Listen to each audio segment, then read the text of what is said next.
consistent, which I don't know. We haven't seen it yet. All right. My pick 3 real quick. I'll take Kentucky plus 10.5, Virginia plus 2.5, Kansas plus 6.5. I feel good about 2 of yours. Yeah. Which one you don't like? I don't know about Kansas, Missouri. Tough game. Going back to Dunaway, Oklahoma, Missouri, Michigan, it's just a really difficult game. I think you win 2 of yours as well, Virginia and Kansas. You lose the Kentucky one. Last question. Did any of y'all see the first movie, Nobody, with Odenkirk? I did, and it's just hard for me. Look, I know you got to suspend reality on a lot of different films and entertainment, but Odenkirk is a badass. It just doesn't work. He freaking loved it, man. I want to hire body cancer. Well, I just wonder if anybody's seen the second one, if it's any good. Hey, all right, guys. Love you. Mean it. All right, guys, go ahead. Take care, buddy. All right, thanks. All right, bye.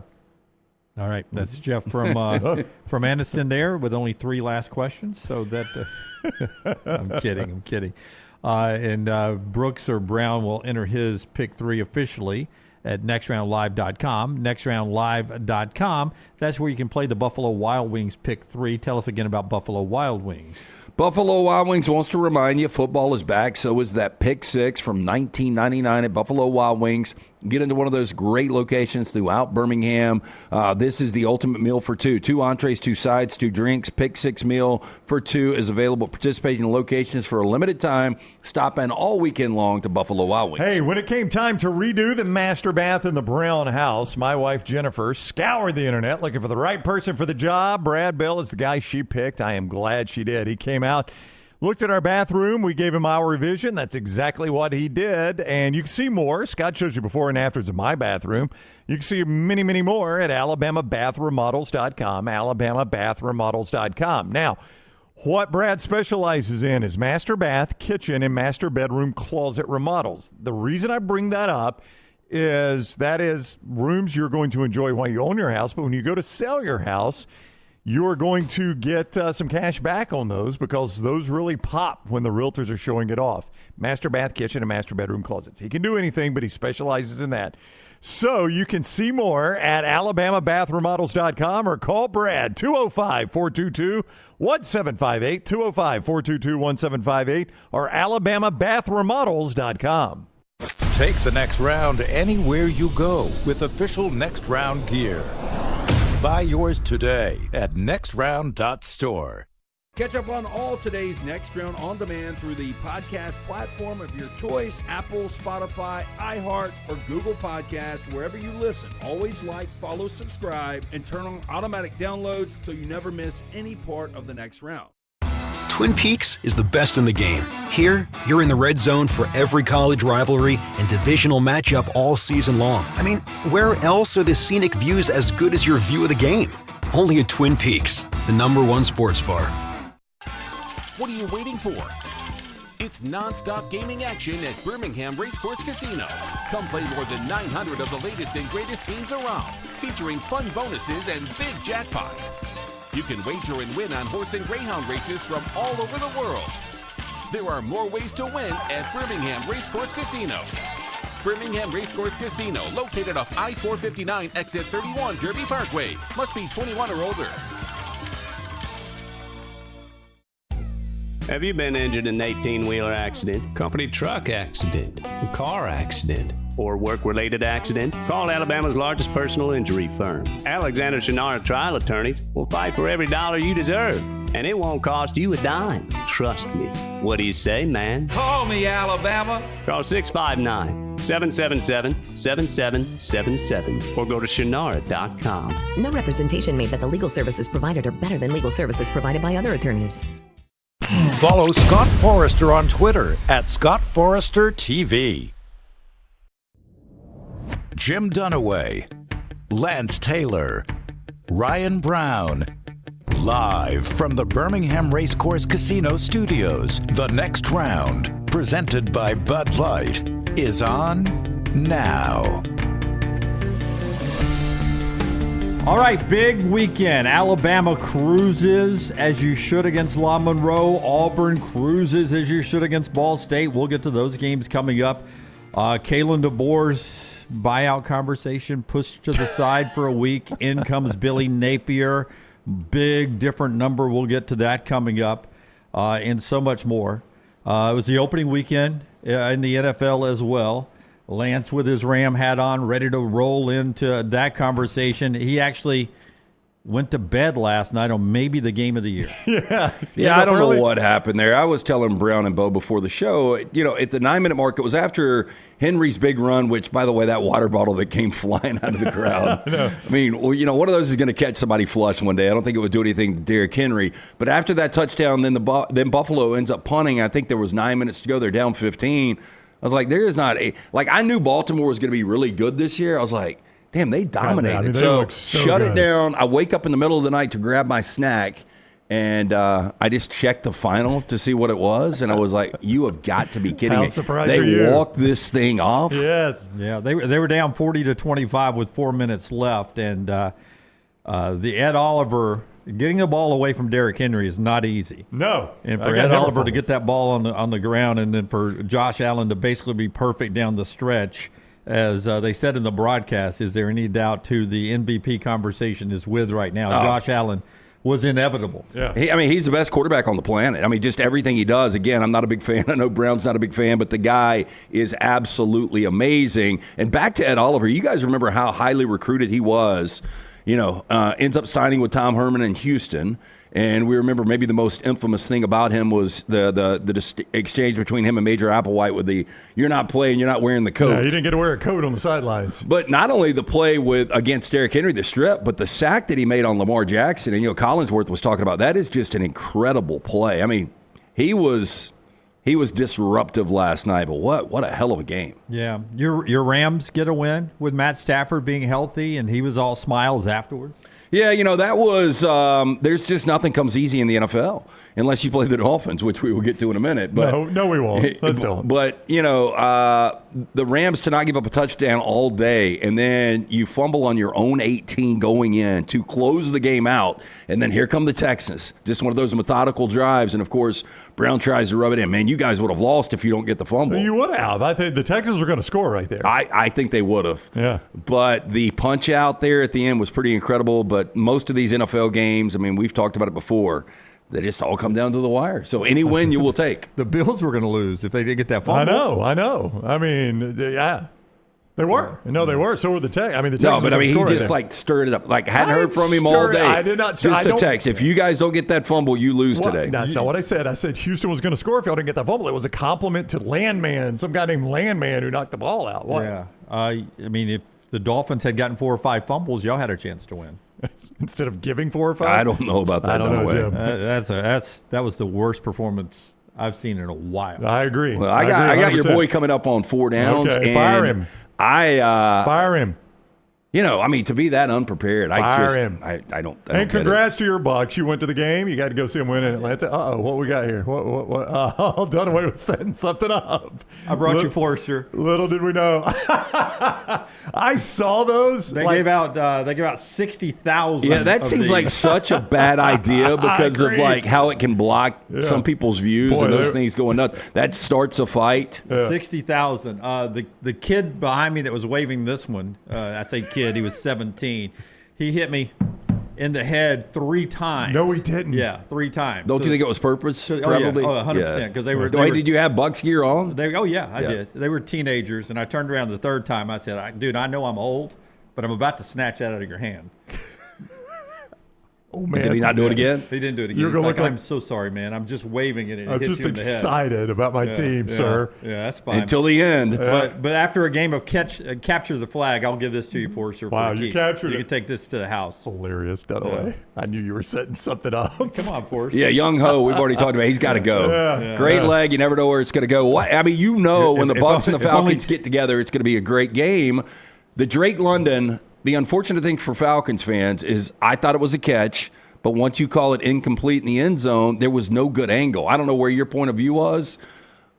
Which one? I was waiting for the 3rd down. I was waiting for Tyler to finally turn Forster's microphone on so he could finally say something here. Forster, defend yourself. Fired coup. Good input. Now, which catch? The 3rd and goal on the Falcons when they didn't get. Well, I guess they ultimately got in, so I guess it didn't matter. When Penix stretched over. Yeah. That's what was interesting. I thought he got in, though. No, he did. That Yeah. was the opposite end of me. I was down near the goal line on the other side. But that drive, there were fourth downs and replays and challenges that barely kept them in it. But as our buddy Travis Grappo says, go Bucks there. So capture the flag. Winfield won the game for you guys, dislodging the ball at the end. That was an unbelievable play. I thought that was going to be a touchdown when I initially saw the glance at the look. Yeah, but the inclement weather in Atlanta over the weekend. I mean, the missed kick by Wu. We missed a short field goal, an extra point that would have forced a touchdown there at the end. Oh, wait, the dome was closed. It was 72 degrees and air conditioning. Baker's one of these. He's a top 10 quarterback. I don't think there's any doubt. The guy is precision. What a baller. That touchdown throw was incredible. I do think Penix is going to be really, really good, though. Yeah. How about Emeka, though? Oh, Emeka. I mean, that's what you needed to step up with, Godwin and such a question mark there, and obviously Evans, getting older. But when you've got a Bucky Irving and a backup the way he played, I mean, those are young skill guys. Yeah. Still some young some receivers to come back. Brooks, can you come get this for Forrester real quick? Can you come hand this to him? Well, I just don't want to hold it the whole time because I'm not a Falcons fan. But shockingly, they give out 60,000 of these. See, I didn't know they had given them out. And when I'm watching, there's always one section. Yeah, I knew that of I think they're called the Antes, and they're all dancing during the game, and they're waving. You know what I always think about when you give those out is, we had a guy that we're not supposed to speak his name anymore that was one of my least favorite guys in broadcast history. But when he started cutting pay a little bit, I needed to find side hustles. And so me and my ex-wife started selling the specialty goods on the side. Right. And so when I see that you sell 60,000 of that, somebody probably made $150,000, $200,000 just on those flags yesterday. Well, I walked in and they're handing them out because it's not just the ante section. It was the entire stadium that had them. And I had Bucks gear on, and she went to hand it to me, and I was like, "You sure? No, thank you. No, thank you, ma'am. No, thank you. I will not participate." Yeah. Nor did I get the souvenir Coke cup either that had the Falcons logo on it. But then as I was sitting there, as the game was winding down, I was like, I work with Forrester. I wish I'd have taken that flag. Big Falcons fan. Turns out, as I turned around after the missed kick, I could have brought you as many as I wanted. Was he getting cussed? Oh, my gosh. That was pretty bad miss, too. I wasn't just like, he barely No, missed and he barely scraped it in on the kick before the timeout, right? Yeah.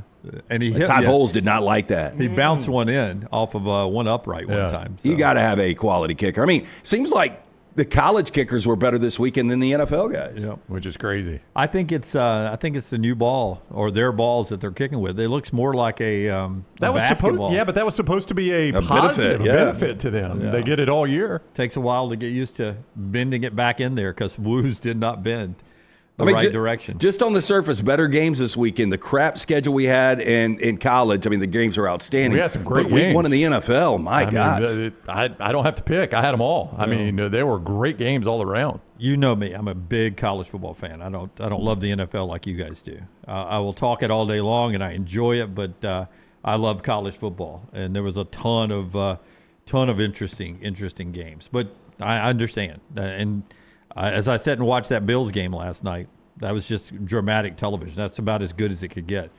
I mean, I literally at that point went off the double box from the MTV Music Awards and put that up full screen. 11 of 15 games, though, so far have been decided by one possession. That's every weekend. I mean, it is. Yep. But, I mean, you many field goals. You can't relax. Yeah. And I heard all morning long, and again, I didn't stay up to watch it, and I don't know where you guys were, but when you come up a little short of that first down for Baltimore, and they punt it with, I think, 138 left, 133 left, fourth and 3. Yep.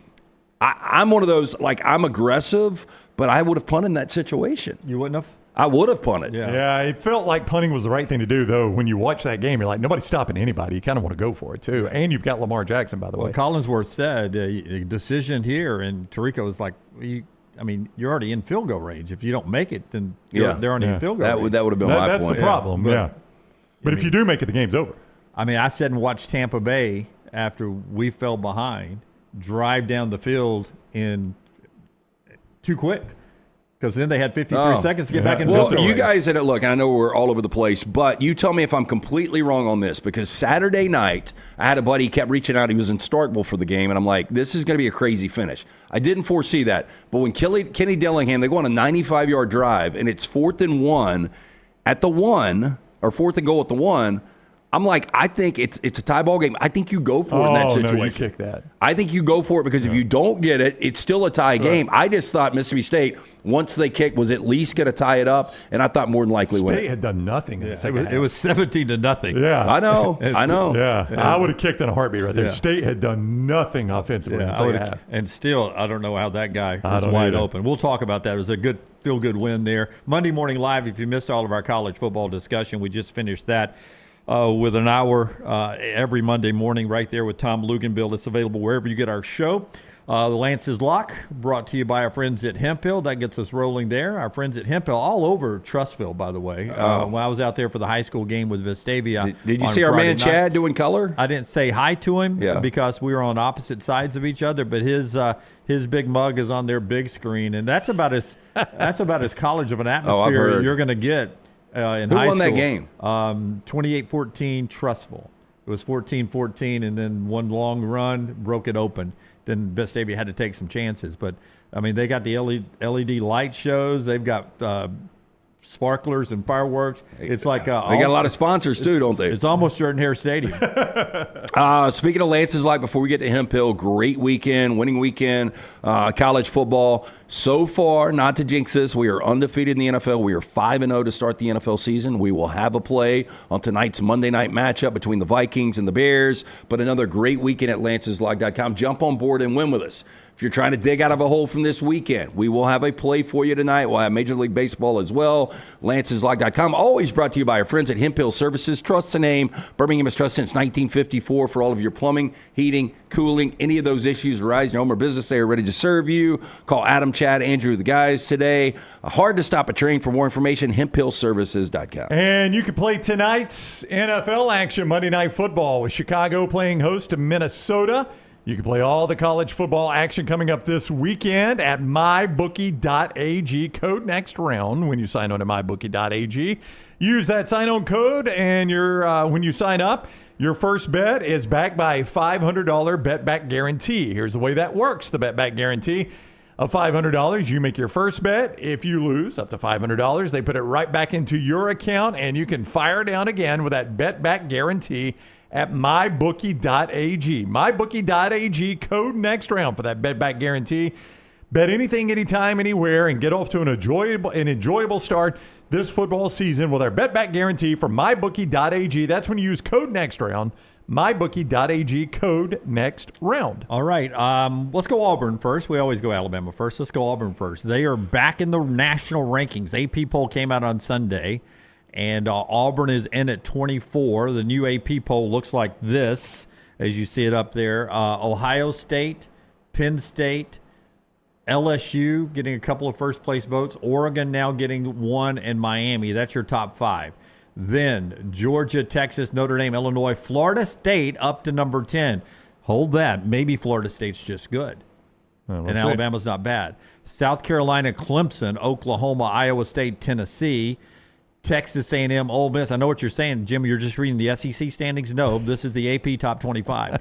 Tennessee 15, A&M is 16, Ole Miss is 17. South Florida in now at 18. More on them in a second. Bama 19, Utah 20, Texas Tech, Indiana, Michigan, Auburn in there. So too is Missouri. Let's go Auburn first. Where down at Jordan Hare Stadium, if you wanted to make that place any more chaotic for a night game, give me fireworks from the top of the stadium and the scoreboard. Give me sparklers. Give me lasers.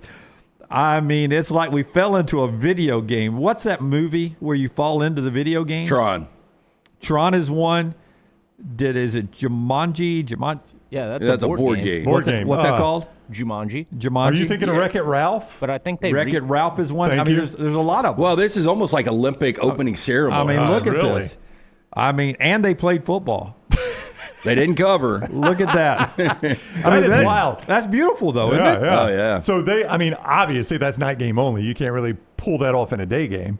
Yeah. I guess you do the pyrotechnics But and all look, of them. I mean, are those real football players, or are those guys dressed as football players? Swag surfing? Swag surfing there. Well, I mean, it's Ball State. Game was over at that point. Yeah. I mean, that's legit, though. No, that's crazy, yeah. It's a wild atmosphere. I mean, imagine if it's a nighttime Georgia game one time or a nighttime Iron Bowl or LSU.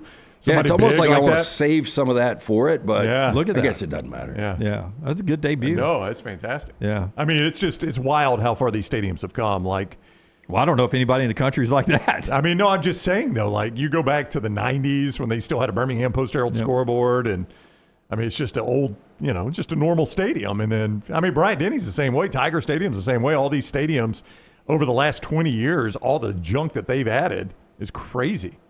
Yeah. And by junk, I don't mean like seats and all. I mean like the in-game experience.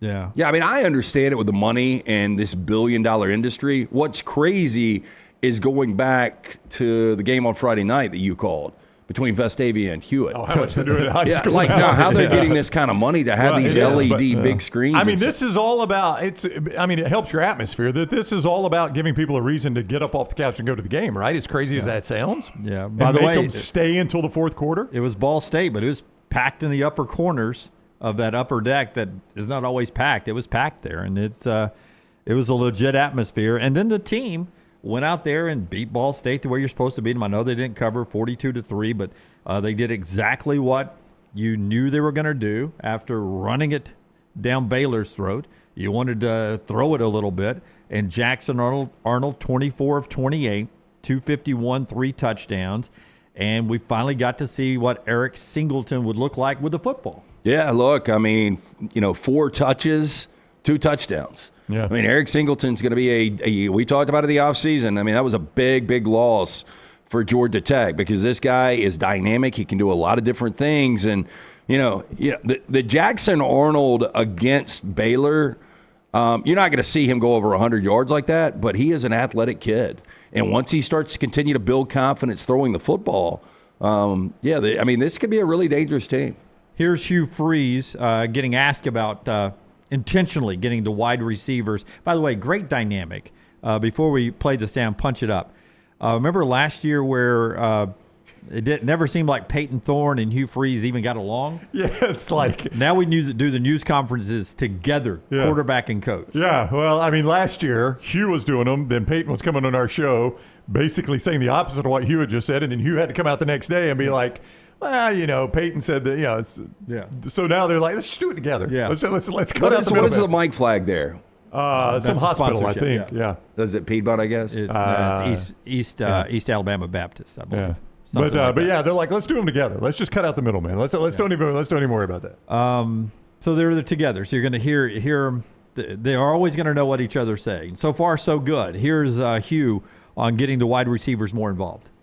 Coach, your wide receivers, there was a lot of criticism about, not getting them the ball a lot in the Baylor game. But tonight you had 4 wide receivers get more than 30 yards. You were able to move the ball around a lot tonight. Just what was the biggest difference from from tonight to last week? I really don't care if we get criticized if we rush for over 300 and win a Power 4 game. So I don't know about any criticism. Obviously, we believe in our receivers. Believe in all of them. I think we're very talented in that room.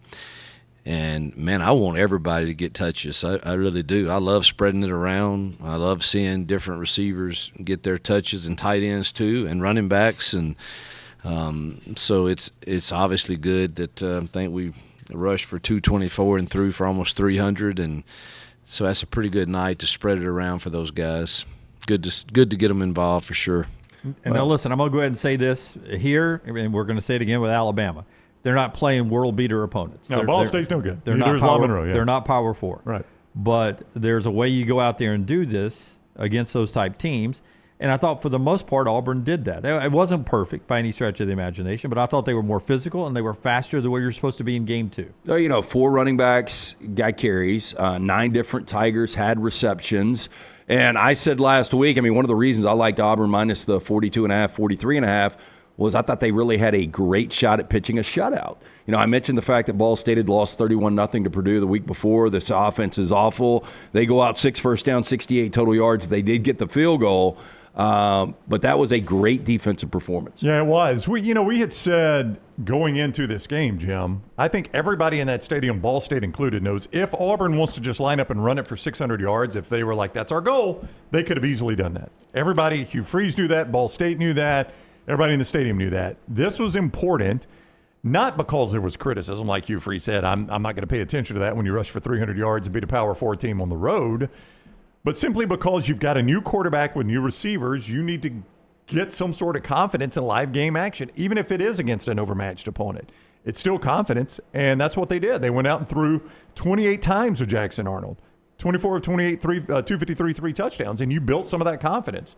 Now, again, you got to do it against the Oklahomas on the road and the Texas A&M's on the road. I completely understand that, but you can't do that until you get to those games. Yeah. And at some point, you've got to build up to those games. Listen, at the visiting side, the visiting locker room, when they're loading the buses at Jordan Hare, when the visiting team's going to leave after defeat, they're handing out to-go meals to get on the bus with.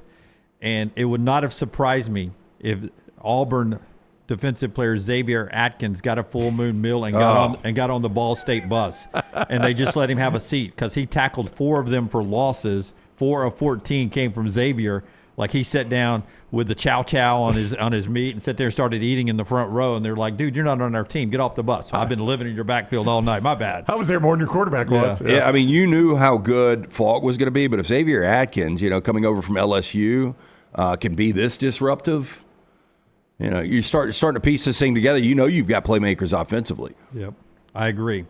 Guys like Atkins and Sylvester Smith, who led in tackles. Crawford had a couple of sacks. 2 games now. I threw this out to Luganville. 2 games now, one against Baylor, one against Ball State. All the Bees. Just 61 yards rushing combined is all they've allowed. 61 yards rushing. Well, I mean, I don't want to jump around too much, but watching Baylor week 2, it's clear Baylor knows their strength is throwing the football. Dude, he is so good. I mean, Sawyer Robertson, is a really, really good quarterback. 3 straight 400-yard games now. That's a big number, too. too. That guy he's heaving it all over the place. So I don't know how good Baylor is running the football. I know they can throw it, but I don't know how good they are running it. Again, Ball State is Ball State. That is impressive against anybody, minus 3 rush yards, right? Impressive against anybody. Again, we talk about this all the time. You can throw these games out the window, but there's a way you're supposed to beat Ball State and LA-Monroe. And this is the way you're supposed to beat Ball State. You're supposed to hold them to negative 3 yards rushing and make it a non-game very quickly. Look, I know South Alabama, Major Applewhite, really competitive against Tulane, gave them everything they want, but this is a game you're going to win. I know you want to be 5-0 before you host Georgia, but would you take, 4-1, you take the split with Oklahoma A&M on the road, right? I mean, you would take it because both of them are nationally ranked and really good football teams. But right now, you're not giving away one of those. You're not saying I'll be happy with 4-1. Right now, you believe you can be 5-0, and it gets interesting after this South Alabama game this week. What Auburn has, because I don't think we're talking enough about Texas A&M. At least I'm not. Yeah, I agree. And this Oklahoma team, both of those will be tough road outs. And then after that, we're not talking enough about Missouri. We're not. So welcome to the SEC. We'll get to that as we continue on with our college football part of the show here, being brought to you in part by our friends at Johnston RV, before we head to Tuscaloosa and talk about that near-perfect performance from Bama. Yeah, Johnston RV, you can find them I-65, exit 304 in Coleman, 334 in Decatur, and always online at johnstonrvcenter.com. And right now they're having a great event at Johnston RV that can absolutely help you save. It is the September End Zone RV clearance. Cherokee travel trailer starting as low as $139 a month, no money down. Prices marked down on almost 100 2025 models to make room for the 2026s. Great selection of travel trailers, fifth wheels, and toy haulers to get you camping this fall. And don't forget, interest rates are coming down, and banks are offering great financing terms right now with approved credit there at Johnston RV. See more at johnstonrvcenter.com. SleepHomeAlabama.com. That is a website you need to check out. Look, if you want one of these sleep tests, a lot of people don't want to deal with the labs. You don't want to have all the wiring and spend the night away from your bed. People don't want to deal with the insurance. Guess what? No lab, no insurance from our friends at CPAP Plus. The best home sleep testing and CPAP available. Go to sleephomealabama.com for more information. 5 locations for CPAP Plus throughout Alabama: Birmingham, Trussville, Pelham, Foley, Troy. Go see the O'Neill brothers. But right now, $199 home sleep test. You can get get the information going to sleephomealabama.com. No lab, just easy-to-wear fingertip devices, clinically validated, that connect to your smartphone, complete with a physician's interpretation of your results. Again, for more information on the $199 home sleep test, sleephomealabama.com. My sleeper pick, Bears money line tonight over the Vikings. I mean, it's basically a pick. Easy winner tonight for the Bears. Vikings, they'll be undressed tonight. We'll find out. Easy one.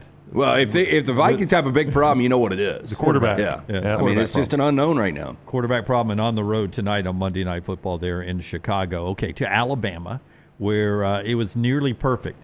They scored on all 11 drives, 10 touchdowns and a field goal. Ty Simpson, 17 of 17, setting an in-game record on number of completions without an incomplete pass.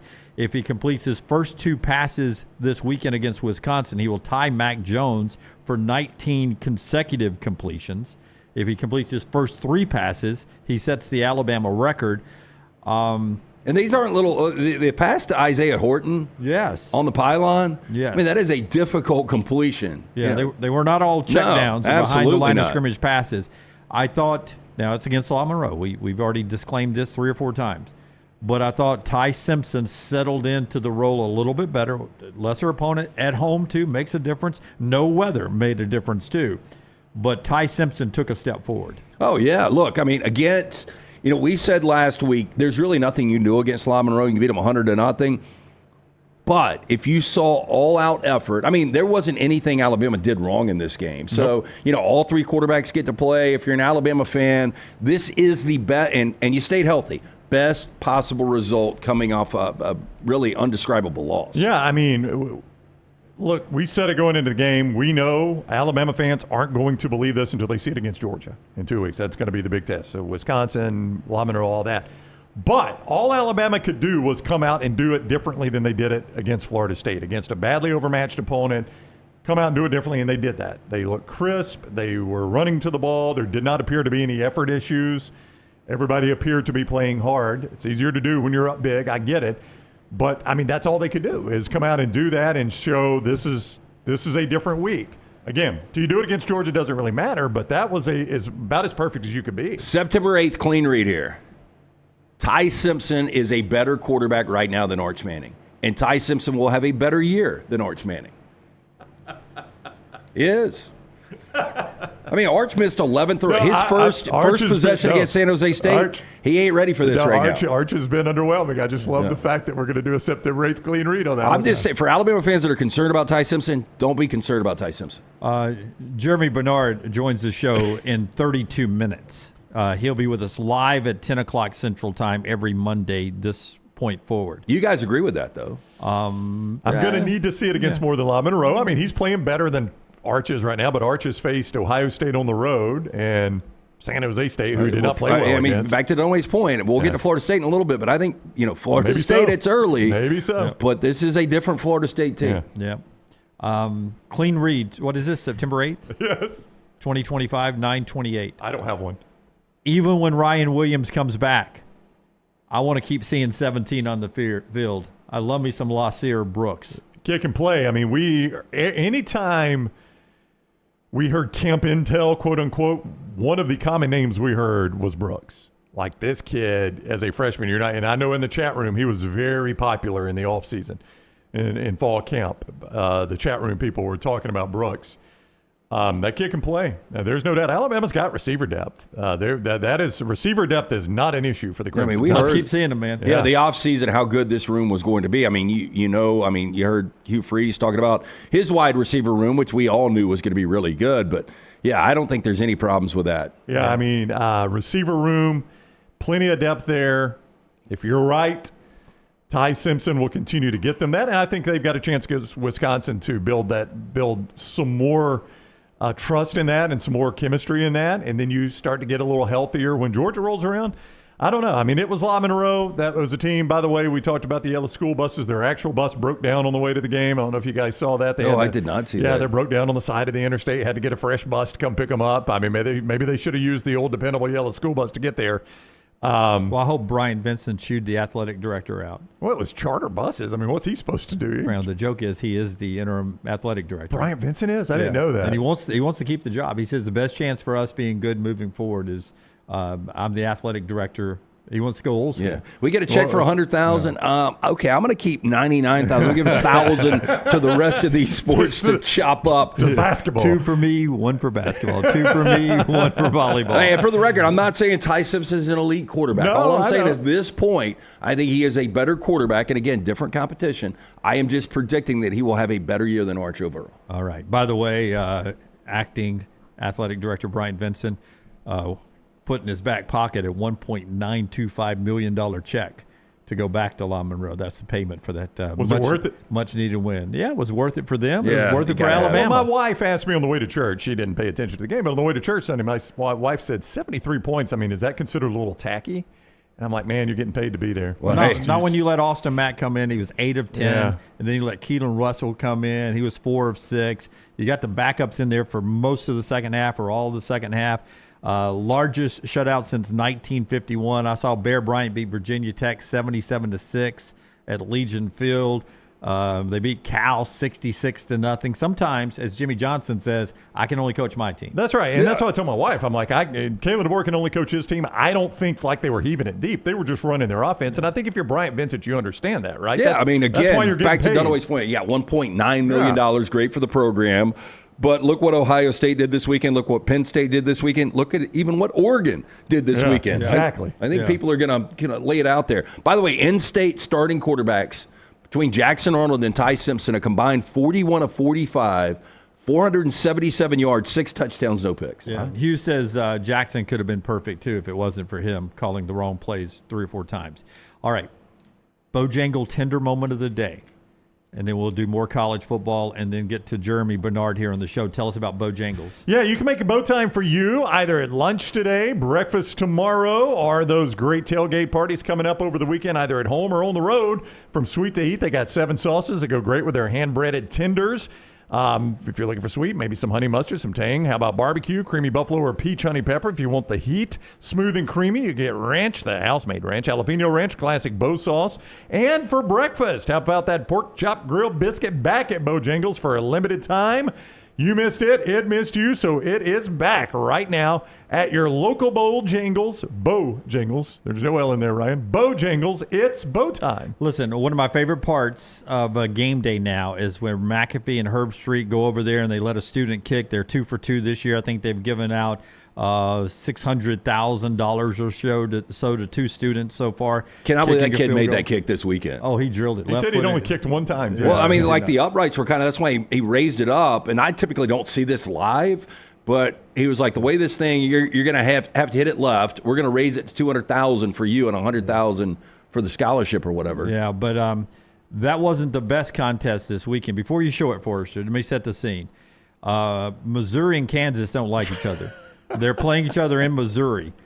Carter Ari gets pulled out of the stands. He's going to try to kick from the 35, a 45-yard field goal during a timeout. And he knows in his head he cannot make a 45-yard field goal. So underneath the T-shirt, they don't know this, he's got FKU painted on his chest. And he goes out there and he does this right here. He shows the crowd FKU. These 2 schools hate each other. FKU. And now he decides to left kick it right at the Kansas players. I love it. That's a rivalry, my friends. Fantastic. And then he lifts up the shirt, FKU. Yeah, that is terrific right there. That is the pettiness we get in college football that I love. Yeah, I got. Did you notice that he's got a prosthetic leg too? No. I did not notice that, Scotty. Oh, well, maybe that's why he knew he couldn't make a 45-yarder, right? Yeah. Oh, I see now. I did not notice that. Yeah, I did not even notice that. He left foots it right at the Kansas folks. Dude, how cheap is Missouri pulling out the guy with the prosthetic leg? Yeah. That is great rivalry stuff and good win for Missouri. Kansas was I thought in control of that game.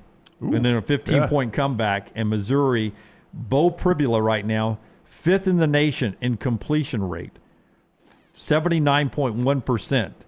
And they are doing a lot of things right. With 4 minutes to go in the game, it was 35-31.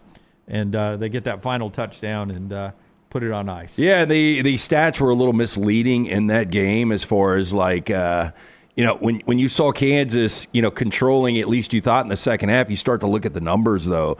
595 total yards for Missouri, only 221 for Kansas. Yeah, they jumped out early, and there was a scoop and score. Either it set up a touchdown, one of the two, which kind of got it out of whack in the first half. Missouri was the better football team. There was no doubt about watching that game. Missouri's the better of the two teams. Yeah, I mean, he can. I've dogged the guy some, but he can coach.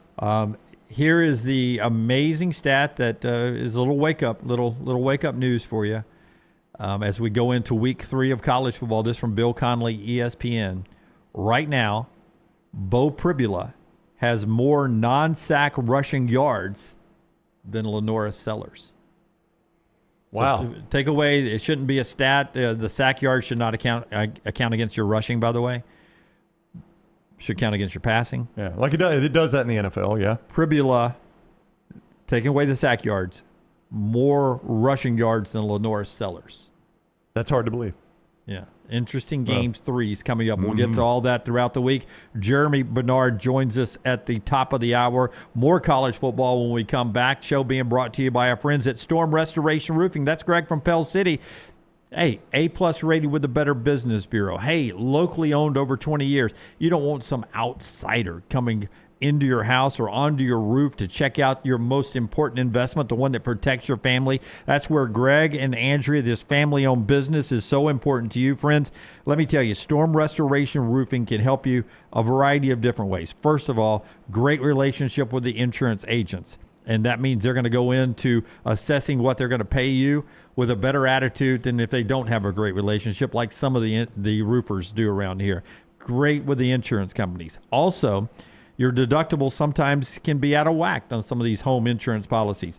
Greg's got you covered there. He's worked out some financing that will help you get the needed repair you have to get to protect your home from getting even more damage, whether it's roofing storm damage or roofing damage from aging out. You need to take care of that roof, and Greg from Pell City will help you out.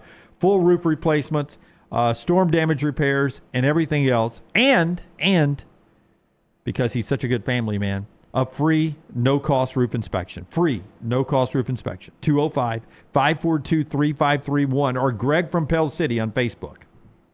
Everything Next Round is on demand now in the podcast section at nextroundlive.com. Have you been injured in an 18-wheeler accident, company truck accident, car accident, or work-related accident? Call Alabama's largest personal injury firm. Alexander Shinara Trial Attorneys will fight for every dollar you deserve, and it won't cost you a dime. Trust me. What do you say, man? Call me, Alabama. Call 659-777-7777 or go to Shinara.com. No representation made that the legal services provided are better than legal services provided by other attorneys.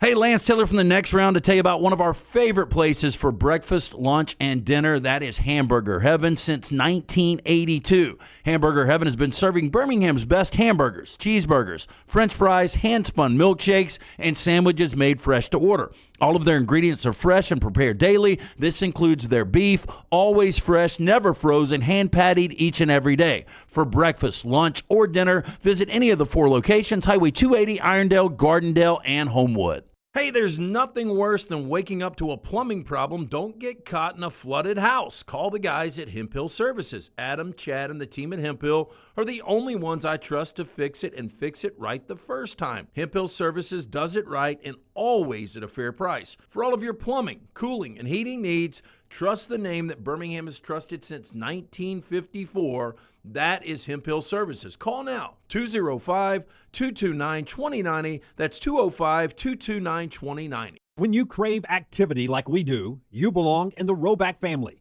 Get the best golf wear, hoodies, and activewear for men and women at Roback.com. Use promo code TNR20 to get 20% off your order. That's Roback.com, promo code TNR20. Hey, Lance Taylor from the next round to tell you about my friends at Michelson Laser Vision, located conveniently UAB Highlands. Almost 20 years ago, I went in for the procedure. Only took 12 minutes for both eyes. When I went in, I had 2200 vision. I was legally blind. Now I have 20/15 vision, still 19 years later. Make the call today. Schedule a hassle-free consultation. 969-8100. Dr. Mark Michelson, Dr. Jen Michelson, Michelson Laser Vision. Make sure you tell them the next round sent you. 969-8100 or MichelsonLaserVision.com. Storm season is here. Make sure you have a plan of action in place right now. Greg from Pell City and Storm Restoration Roofing should be your first call when storms hit. Insurance companies love working with Storm Restoration Roofing because of Greg Nelson's name and reputation in the industry. When storms hit, call Greg Nelson. He's local, 205-542-3531. He's the home of the free no-cost roof inspection. Greg from Pell City on Facebook, 205-542-3531. It's Storm Restoration Roofing. Hey, let me tell you about our friends at Urology Centers of Alabama. Compassionate and comprehensive urological care with 35 physicians, 17 locations across Alabama. Their patient-centered approach to all of your urological needs. Remember, they've got that new men's health center. It is beautiful, helping men with a wide range of sensitive male issues in a comfortable environment. You can always go online, visit urologycentersalabama.com, schedule an appointment with one of their many urologists today. Never miss anything from the next round when you listen on demand through the podcast platform of your choice, Apple, Spotify, iHeart, or Google Podcast, wherever you listen. Always like, follow, subscribe, turn on automatic download so you can catch every part of the next round. Listen anywhere in the world, anytime on the Next Round podcast feed, and support the show by following, subscribing, and turning on automatic downloads on any podcast platform. Listen anywhere in the world, anytime on the Next Round podcast feed. Thanks for always making the next round a big part of your day. Twin Peaks is the best in the game. Here, you're in the red zone for every college rivalry and divisional matchup all season long. I mean, where else are the scenic views as good as your view of the game? Only at Twin Peaks, the #1 sports bar.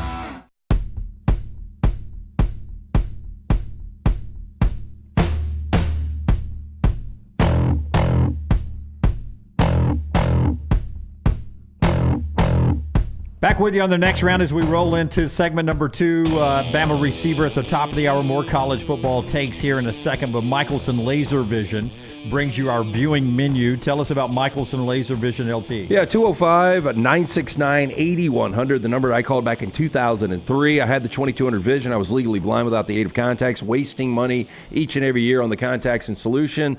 Finally went to see Dr. Mark Michelson, true pioneer in the business, first to perform the LASIK procedure in the state of Alabama back in 1995. Procedure only took 12 minutes for both eyes, 20/15 vision, better than 20/20. Make the phone call that I made. Ask for Amy. Tell her the next round sent you. She's going to hook you up with a hassle-free consultation. Nothing to lose to find out if LASIK is right for you. 205-969-8100 or MichelsonLaserVision.com. Alrighty, new release in theaters today. We've got a movie called Lurker. It looks pretty interesting. A retail employee infiltrates the inner circle of an artist on the verge of stardom. As he gets closer to the budding music star, access and proximity become a matter of life and death. It's a psychological thriller about the parasocial behavior of fans, and it's distributed by the same company that did The Substance last year. So I'm hoping that this is another sort of diamond in the rough movie. We've also got a new addition to Prime. The First Omen. This came out last year. It's a prequel to the original 1976 film, and I think it's really underrated. Great cinematography throughout. You groaned at the Omen, by the way. Was that you groaning? No, I was just nodding in agreement. Oh, I thought you were groaning like you had seen it. No, it's a bad movie, man. I saw it as a kid. Yeah. I can promise you Jim has not seen The Omen. Okay, I was a little surprised. The Omen is, they actually find the number on the beast on their kid's head. Is that right? Actually, I think that was a drive-in theater at what was the Rebel. I mean, when did this come out? Early 70s, mid 70s? Yeah, 76. 76, absolutely. With my mom and dad, drive-in theater, Rebel Theater, in what is now known as Saginaw, maybe? Saginaw in Alabaster, just south there between Alabaster. Relaxing movie to roll up to. Yeah, let's do that. Drive-in. I got drugged to that thing as a kid too, man. It was awful. You didn't have a lot of choices. It wasn't like a multiplex anywhere. It was one drive-in, whatever they were showing. Sometimes it was a double feature. Well, you've also got something I think you would enjoy a lot more. A&E's got a new series. It's on tonight at 8. It is The Secrets of Celebrity Sex Tapes. You got 2 episodes, The Birth of the Sex Tape and one just about Pam and Tommy Lee. Oh, they get their own episode. They got their own episode. Wow. That's probably the most infamous, right? Yeah, that or Kim Kardashian, one of the two. Yeah. I'll tell you, I saw an awful movie late night Friday night, Highest to Lowest, the new Denzel, Oh, you didn't like it? Spike Lee. I thought it was awful. Oh. Thought it was awful. I can't believe the score. I've never talked about a score in a movie. Okay. It's almost like they were like, AI is going to do the score for us. It made no sense. Thought it was an awful movie. By the way, I disagree.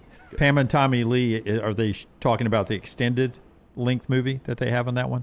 That's what Tyler's watching, brought to you by our friends at Michelson. The show also being brought to you by our friends at Woodhouse Day Spa. Tell us about Woodhouse. Hey, again, you want the gift of relaxation? Get it from our friends at the Woodhouse Day Spa. The best day spa in all of America resides right there at the Summit Shopping Centers. Beautiful location. Get NC Stewart and the great staff. Tell them the guys from the Next Round sent you. You can also order that perfect gift online 24/7, birmingham.woodhousespas.com. Let them choose from a menu of over 70 options: massages, body treatment, skincare, waxing, nail services. Woodhouse Day Spa, voted America's best day spa since 2009. Again, for more information and to order online, birmingham.woodhousespas.com. The 5 most talked about things on our show last week was Kalen DeBoer in Alabama. It was Jackson Arnold in Auburn. It was celebrity birthdays, movies, and tackle for losses that Florida allowed. So I went back and researched it. Those were the 5 most talked about things last week. Kalen DeBoer in Alabama, Jackson Arnold Auburn, celebrity birthdays, movies that Tyler and LT are watching, Rams close, they were 6, but tackle for losses that Florida allowed. I don't know if that cost them the game, but Billy Napier's play calling, when they got into the scoring zone, became so conservative, and they kicked field goals and scored instead of scoring touchdowns, and eventually it cost them the football game. Well, I just didn't understand after Grammatica missed the long kick, and then they get the ball back, you are going to run as much clock as you can. Nope. And you're going to throw it twice. You're going to throw it twice. Like the first down, I was baffled. I look at it was kind of an easy throw, and look, Lagway did not play good at all. He did not.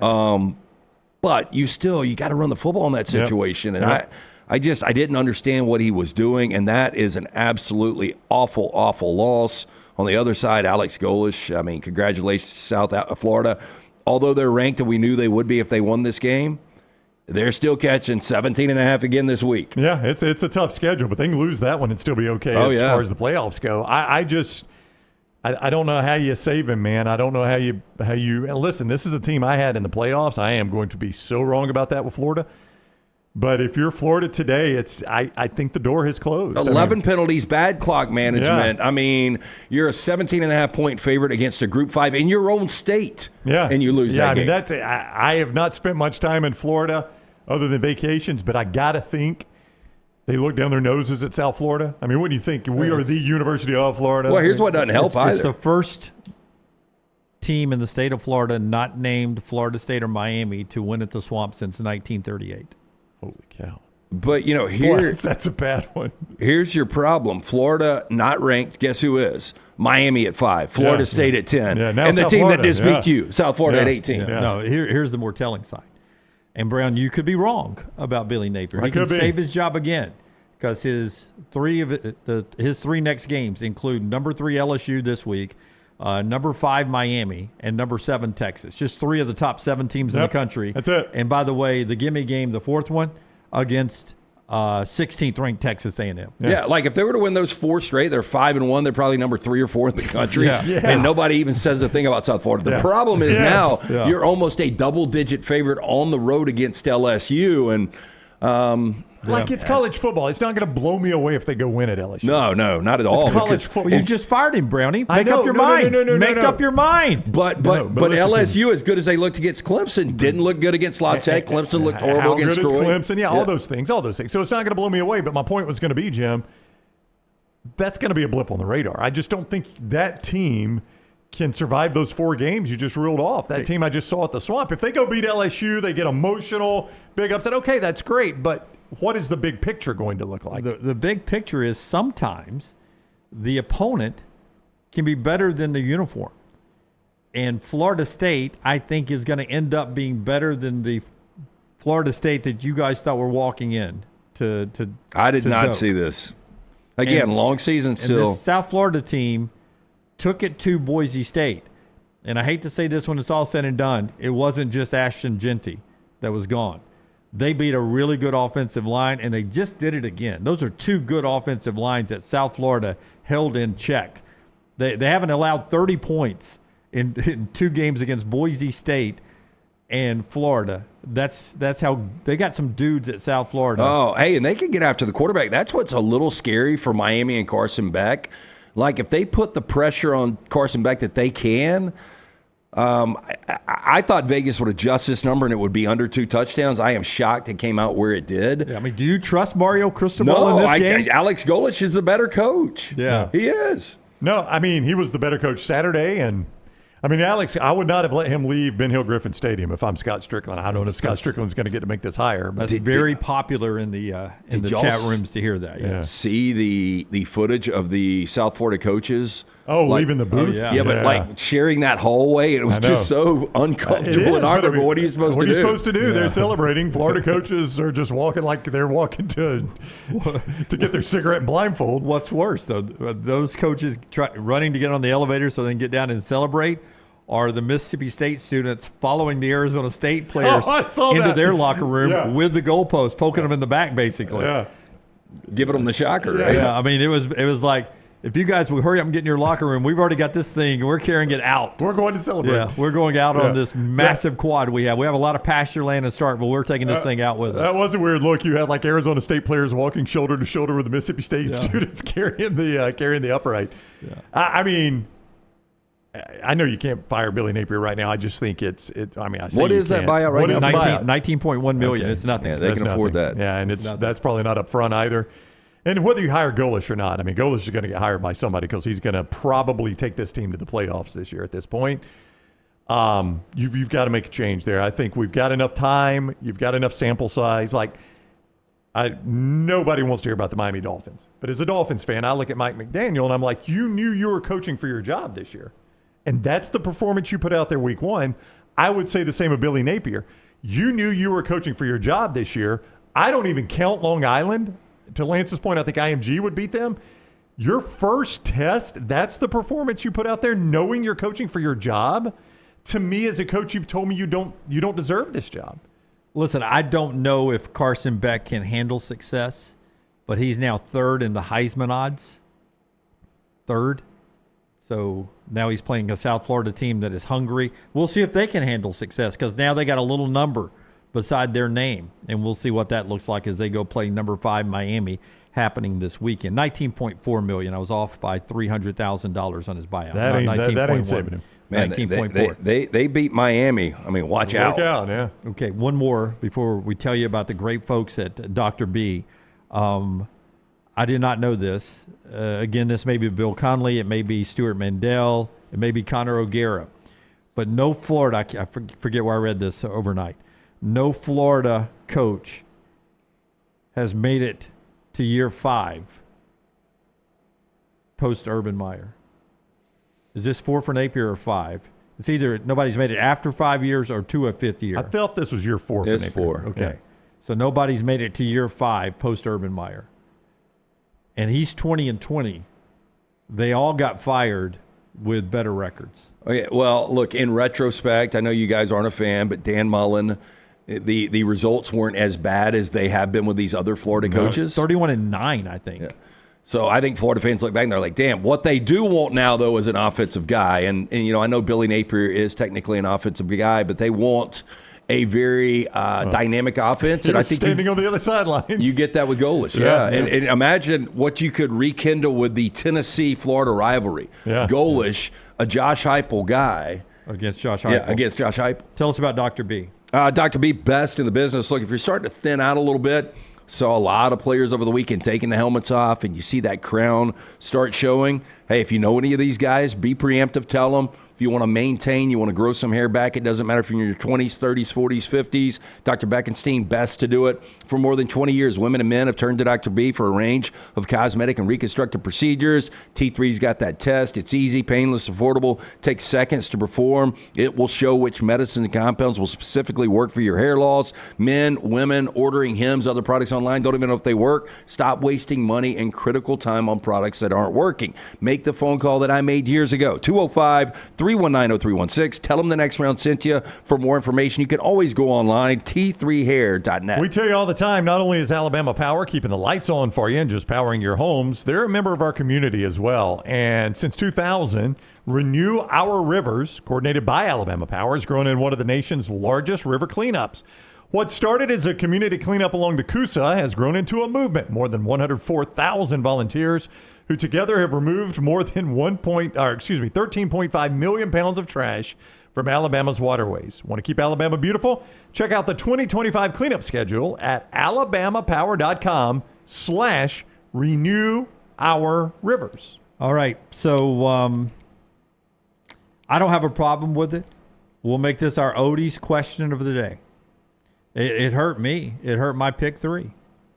But Kentucky, they did what you're supposed to do. They kicked a field goal so you can get an onside kick and do a Hail Mary. That's what you're supposed to do by the book. Well, I thought they should have kicked the field goal the possession before. Yeah, but they didn't do it. And they end up covering, though, in that situation.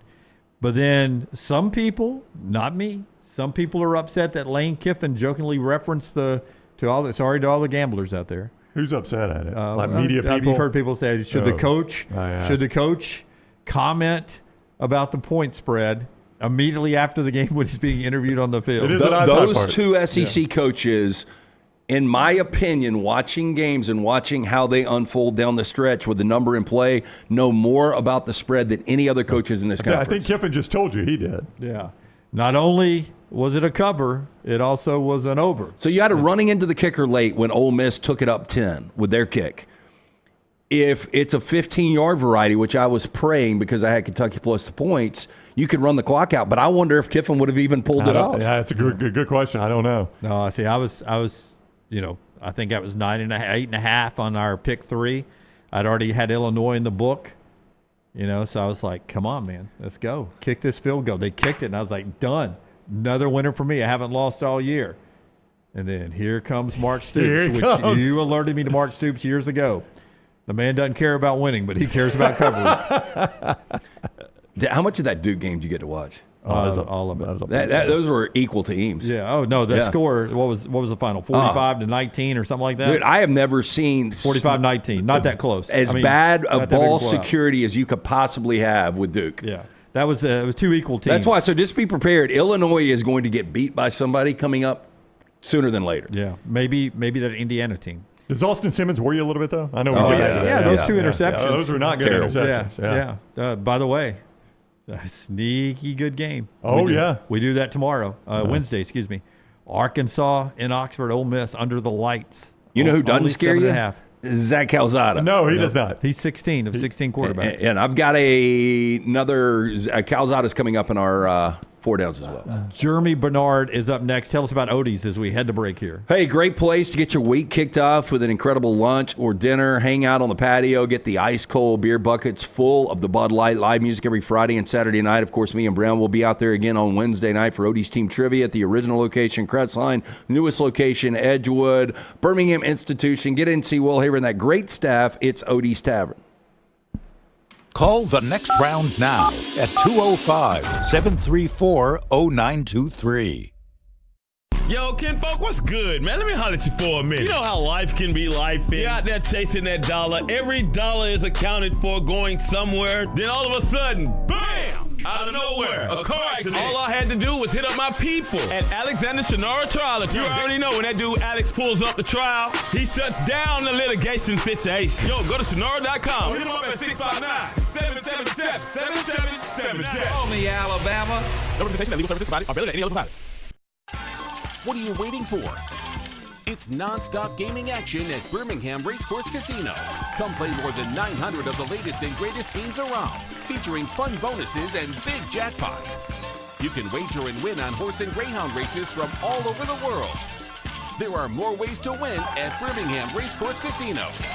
Birmingham Racecourse Casino, located off I-459, exit 31, Derby Parkway. Must be 21 or older. Hey, Lance Taylor from the Next Round to tell you about one of our favorite places for breakfast, lunch, and dinner. That is Hamburger Heaven since 1982. Hamburger Heaven has been serving Birmingham's best hamburgers, cheeseburgers, French fries, hand-spun milkshakes, and sandwiches made fresh to order. All of their ingredients are fresh and prepared daily. This includes their beef, always fresh, never frozen, hand-pattied each and every day. For breakfast, lunch, or dinner, visit any of the 4 locations, Highway 280, Irondale, Gardendale, and Homewood. Hey, let me tell you about our friends at Urology Centers of Alabama. Compassionate and comprehensive urological care with 35 physicians, 17 locations across Alabama. Their patient-centered approach to all of your urological needs. Remember, they've got that new men's health center. It is beautiful, helping men with a wide range of sensitive male issues in a comfortable environment. You can always go online, visit urologycentersalabama.com, schedule an appointment with one of their many urologists today. Hey, for all of your IT and printing needs, reach out to our friends at Xerox Business Solutions. Look, I'm still one of those old school guys. I print my notes every single day for the show. If you watch the show here on the Next Round, you see all the notes in front of me. From day one, Xerox Business Solutions, they've been with us here at the Next Round. Local for over 45 years. For all of your IT and printing needs, visit XeroxBusinessSolutions.com or call 205-969-3000. That's 205-969-3000. Next Round shirts, Next Round hoodies, and Next Round hats are all in one place.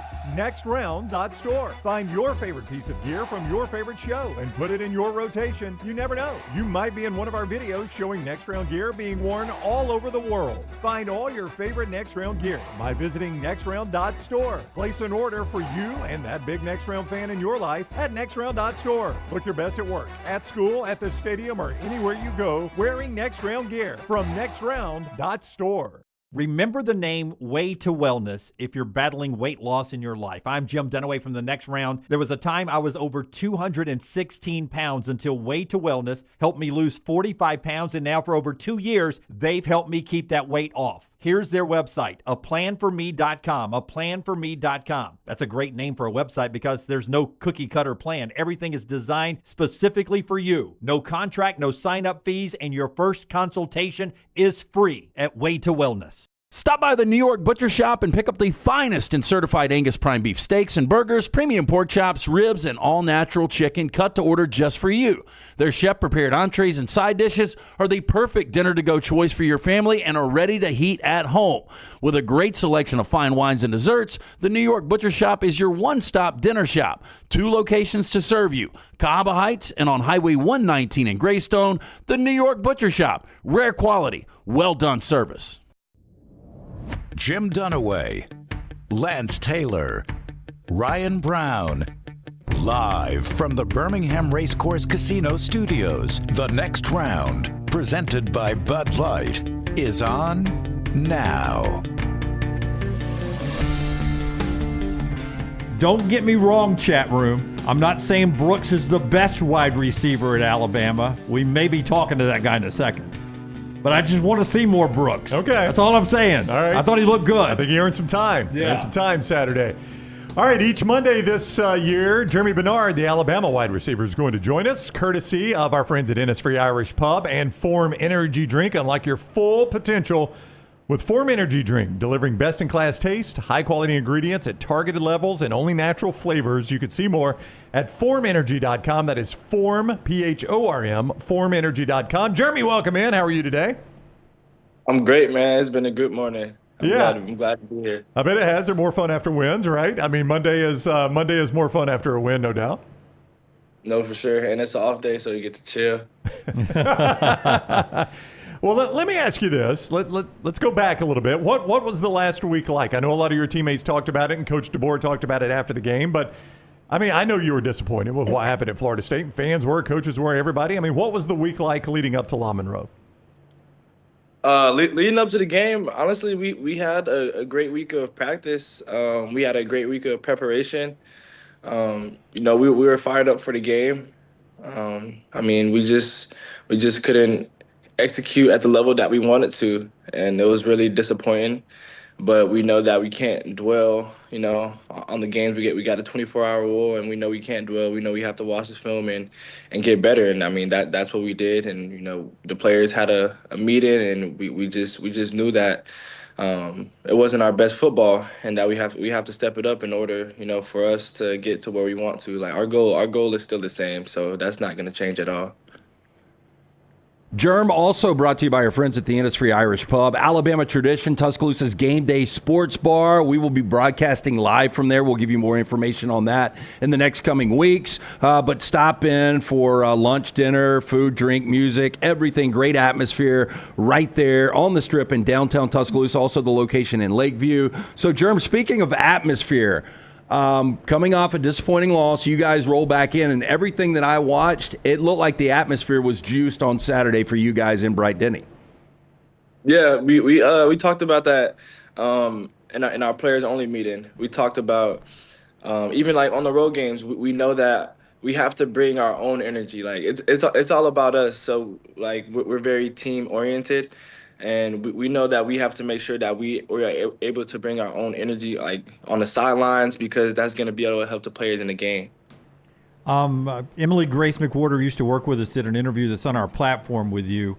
Talk to us about your faith a little bit and how important that is on your journey, like your decision to come to Tuscaloosa and how that helps you in the leadership room, because you seem to be like a calming force for this team at times. Mm-hmm. Just most importantly, I'm very grateful for him. I'm always, thanking my Lord and Savior. I have a great community behind me. That's always leading me back to Jesus whenever I'm going through tough times, and they're always praying for me, and that helps me continue to lean into my faith a lot more.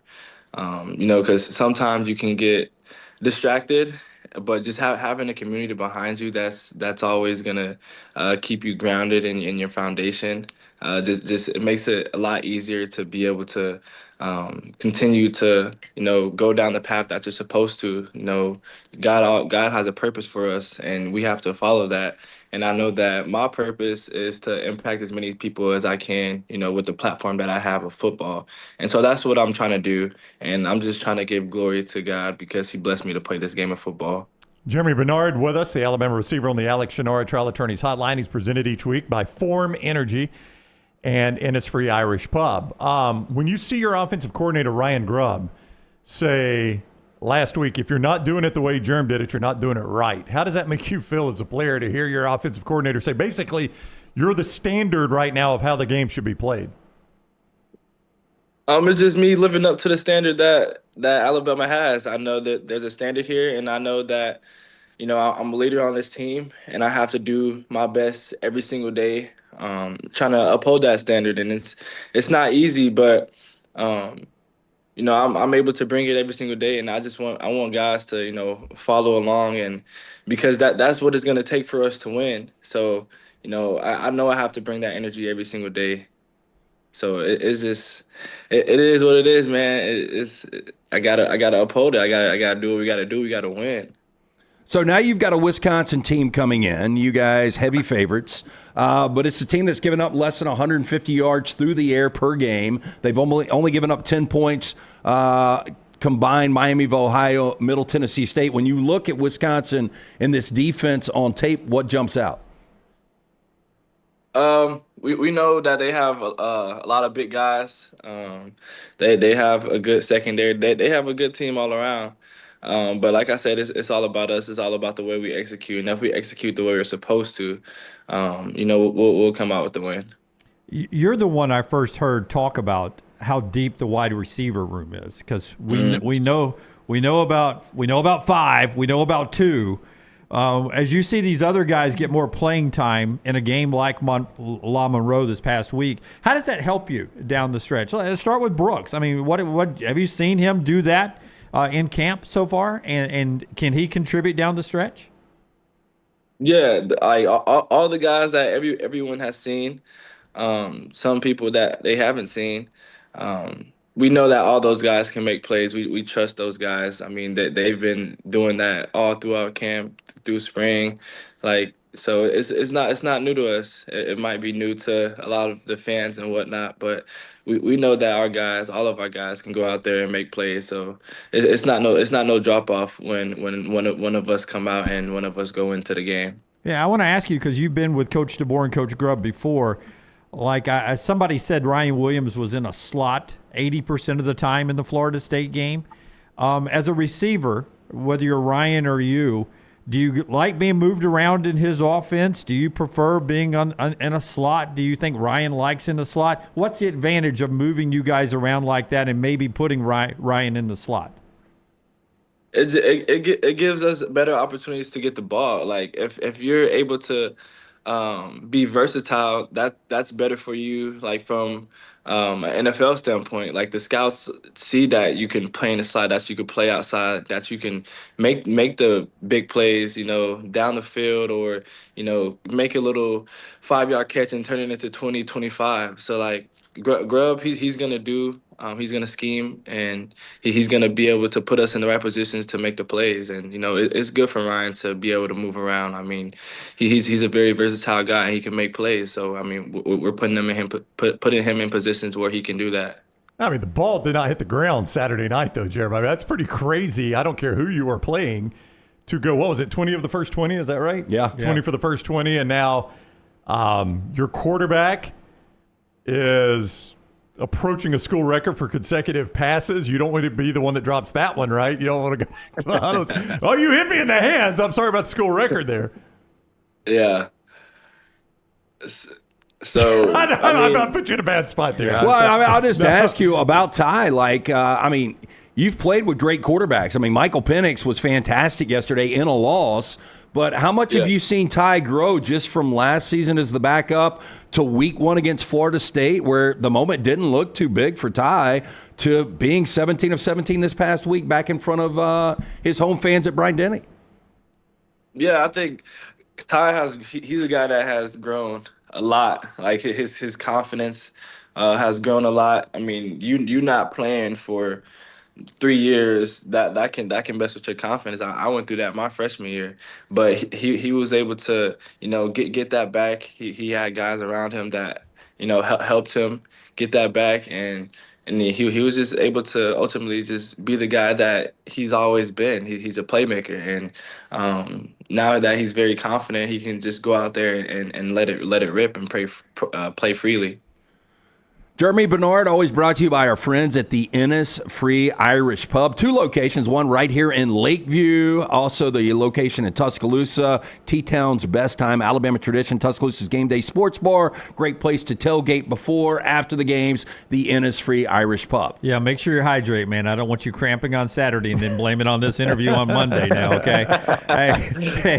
Cole Kublik and Tom Hart talked about this in the broadcast on Saturday night. And you mentioned a players-only meeting, but he talked about how Kalen DeBoer was sort of closing circles, closing ranks. Alabama, Coach DeBoer is a very, very nice guy. We met him several times. But he basically, after what happened at Florida State, it's almost players and coaches, inner circle, and that's it. How does that help you guys, you think, moving forward to sort of make it a smaller circle, to cut out more of the outside folks? How does that help you guys? It helps us stay focused, man. Like, obviously, like seeing all the stuff on the internet, seeing all the people talk, like that's something that can creep into a lot of people's buildings, and it can have a lot of dysfunction within the team. But if you're able to cut that out and you're able to focus on what the goal is, everybody's going to be driven. Everybody's going to stay mission focused. And that's what we have done. And the coaches have done a great job of keeping us, there in that mindset. But like the best teams are always the player led teams. And, the players harp on that all the time. So we're just able to keep guys focused on what our goal is and not be so focused on what everybody has to say about us, because at the end of the day, it's about the people that's in that facility, because that's who we're doing it with. So. Form Energy and Innisfree Irish Pub bring you Germie Bernard. 4 great flavors: Screamin' Freedom, Grape Smash, Blue Blitz, and Orange Fury of Form Energy, available now at energy drink retailers near you, or you can see more formenergy.com. That's PHORM, formenergy.com. We also want to get to know you personally as you join us each week. So give us, when you're away from football like today, you said you got a day to chill. If you're not watching film, you're not studying or whatever, what do you do to keep your attention on an off day like this? Well, today I get to go get a massage, so I like doing that. Nice. Like take care of my body. I'm just gonna play the game, man. I'm gonna be in my Bible, reading my Bible. I'm gonna be watching movies. That's just stuff I like to do. I may hang out with some of my friends, maybe not, but if I'm not hanging out with some of my friends, I'm on the game with some of my friends, or I'm on the phone with my parents, my brother, sister, my nieces and nephews. I just like to kind of interact with some people because during the week it's really, really busy for me. So this is a day where I get to regroup and get stuff together, get my house together, clothes and whatnot. Favorite movie is what? What's your favorite movie? Believe it or not, it's The Notebook. Oh, God, I love this guy. I love this guy. That's top 5 for me, man.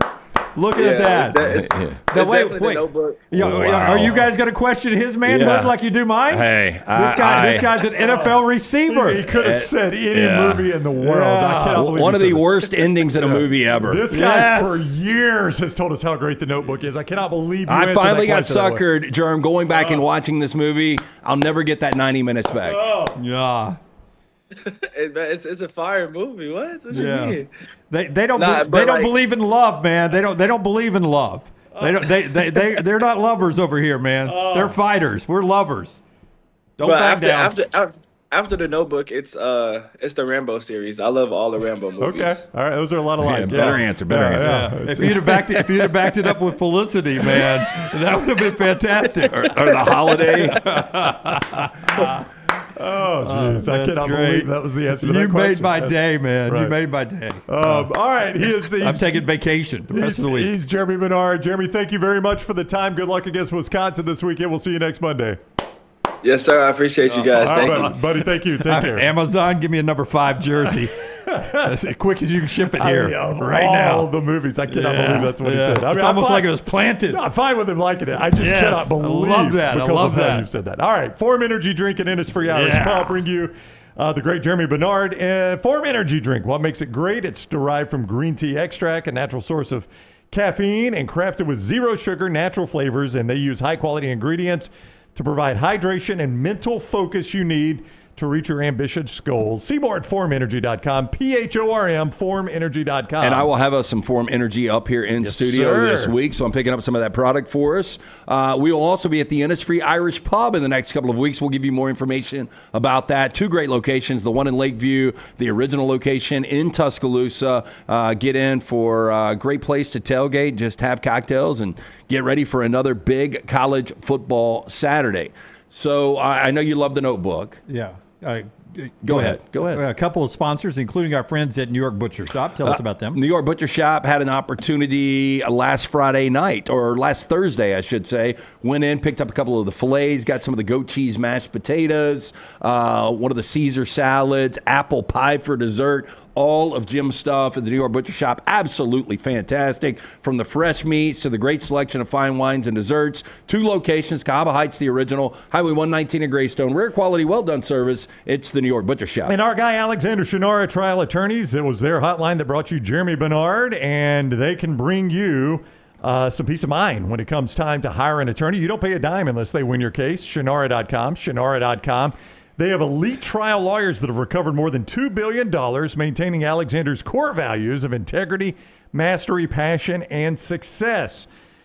Alexander Shinara, he's a Birmingham guy, born and bred. He wants to help Birmingham now, and he can help you. When you find yourself in need of a lawyer, Alexander Shinara Trial Attorneys, you pay nothing unless they win your case. Shinara.com. No, all I was going to say is you can't question Germ has been fantastic. He was fantastic last year.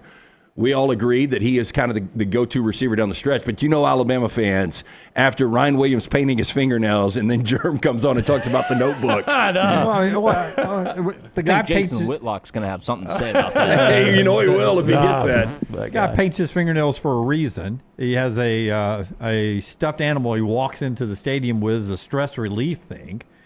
I mean, and The Notebook's a great movie. You guys can criticize things like that if you want to, Oh, but those are individual choices I in get this it. country where No, we're free I to get make it. choices. But it's like you want everybody a tattoo. wants to put everybody in a box. And you say, hey, I got the tattoo because of my daughter. And I know that was part of it, but a big part of it was because you wanted the tattoo. It's identical to my daughter's, and it was a tattoo she got for me. So absolutely, that's why I got the tattoo. I've yet to get a second one. I may get one for my dad here, who my mom and I talked yesterday about. Like, Mom and I were talking after she had the stent put in her heart. We didn't really get a chance to hang out because I was suffering some post-COVID or whatever I was suffering with when she was coming out of the hospital. So we didn't hang out after the loss to Florida State. So we were talking on the phone yesterday, and she was like, football Saturday, they sent me pictures of the bar Dad would go to, and they had his seat blocked off for the entire Alabama-Florida State game. And they poured him a bourbon over ice and had it sit there during the game. And then the running joke in the bar was like, if JD made it to heaven, this game right now, God's like, hey, one more cuss word out of you. Hey, we're showing you the door, sir.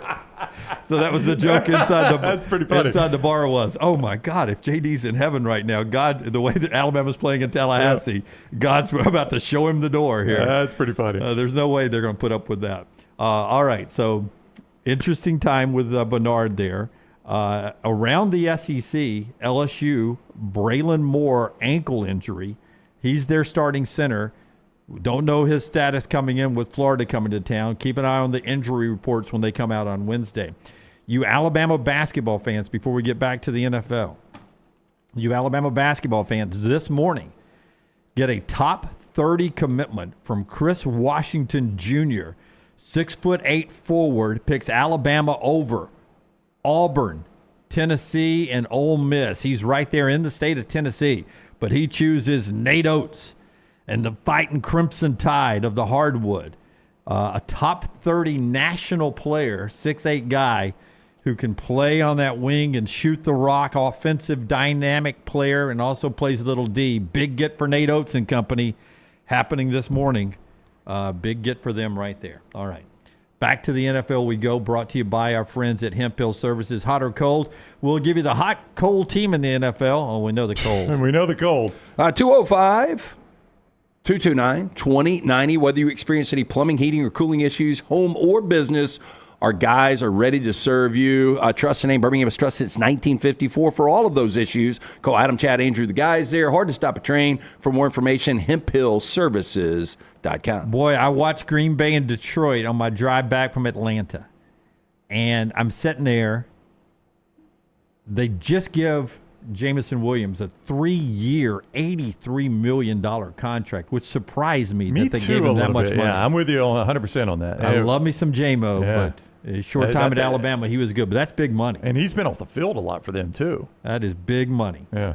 That was complete domination. And, in that game, he and Gibbs and David Montgomery did nothing. No. 22 carries, 46 yards for Detroit yesterday on the road from start to finish. Domination from Green Bay. You saw Micah play about 40% of the snaps. He was a factor, too. You saw the late sack on Goff. But Green Bay was dominant. It was my favorite play of Sunday.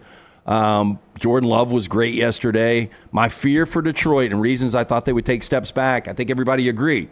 You lose your offensive coordinator, you lose your defensive coordinator, both now head coaches. It showed. That offense looked completely different from what we saw en route to 15 wins in home field last year. And all they talked about in the telecast, as you were watching, is Jeff Hafley, the former Boston College head coach, is the DC of the Packers now, and how good he's got that defense dialed in. With all the tools he's got a a lot of tools to dial it in with. Pretty good team to start with. No doubt. And then you just handed him possibly a future Hall of Famer that can pressure the quarterback. Like you said, 45% of the snaps. But when he was out there, they had to find where he was on every play. Listen, I thought both Aaron Rodgers and Justin Fields both played better. I agree. Both were an improvement at quarterback. Rodgers in Pittsburgh gets the win. They probably needed it more than the Jets. I don't know where the Jets are going this year. Pittsburgh thinks they can be a playoff team. That was a big comeback win for the Steelers. Well, look, so 2 years ago, we saw Aaron Rodgers play 3 plays and then, tears the ACL and he's out for the year.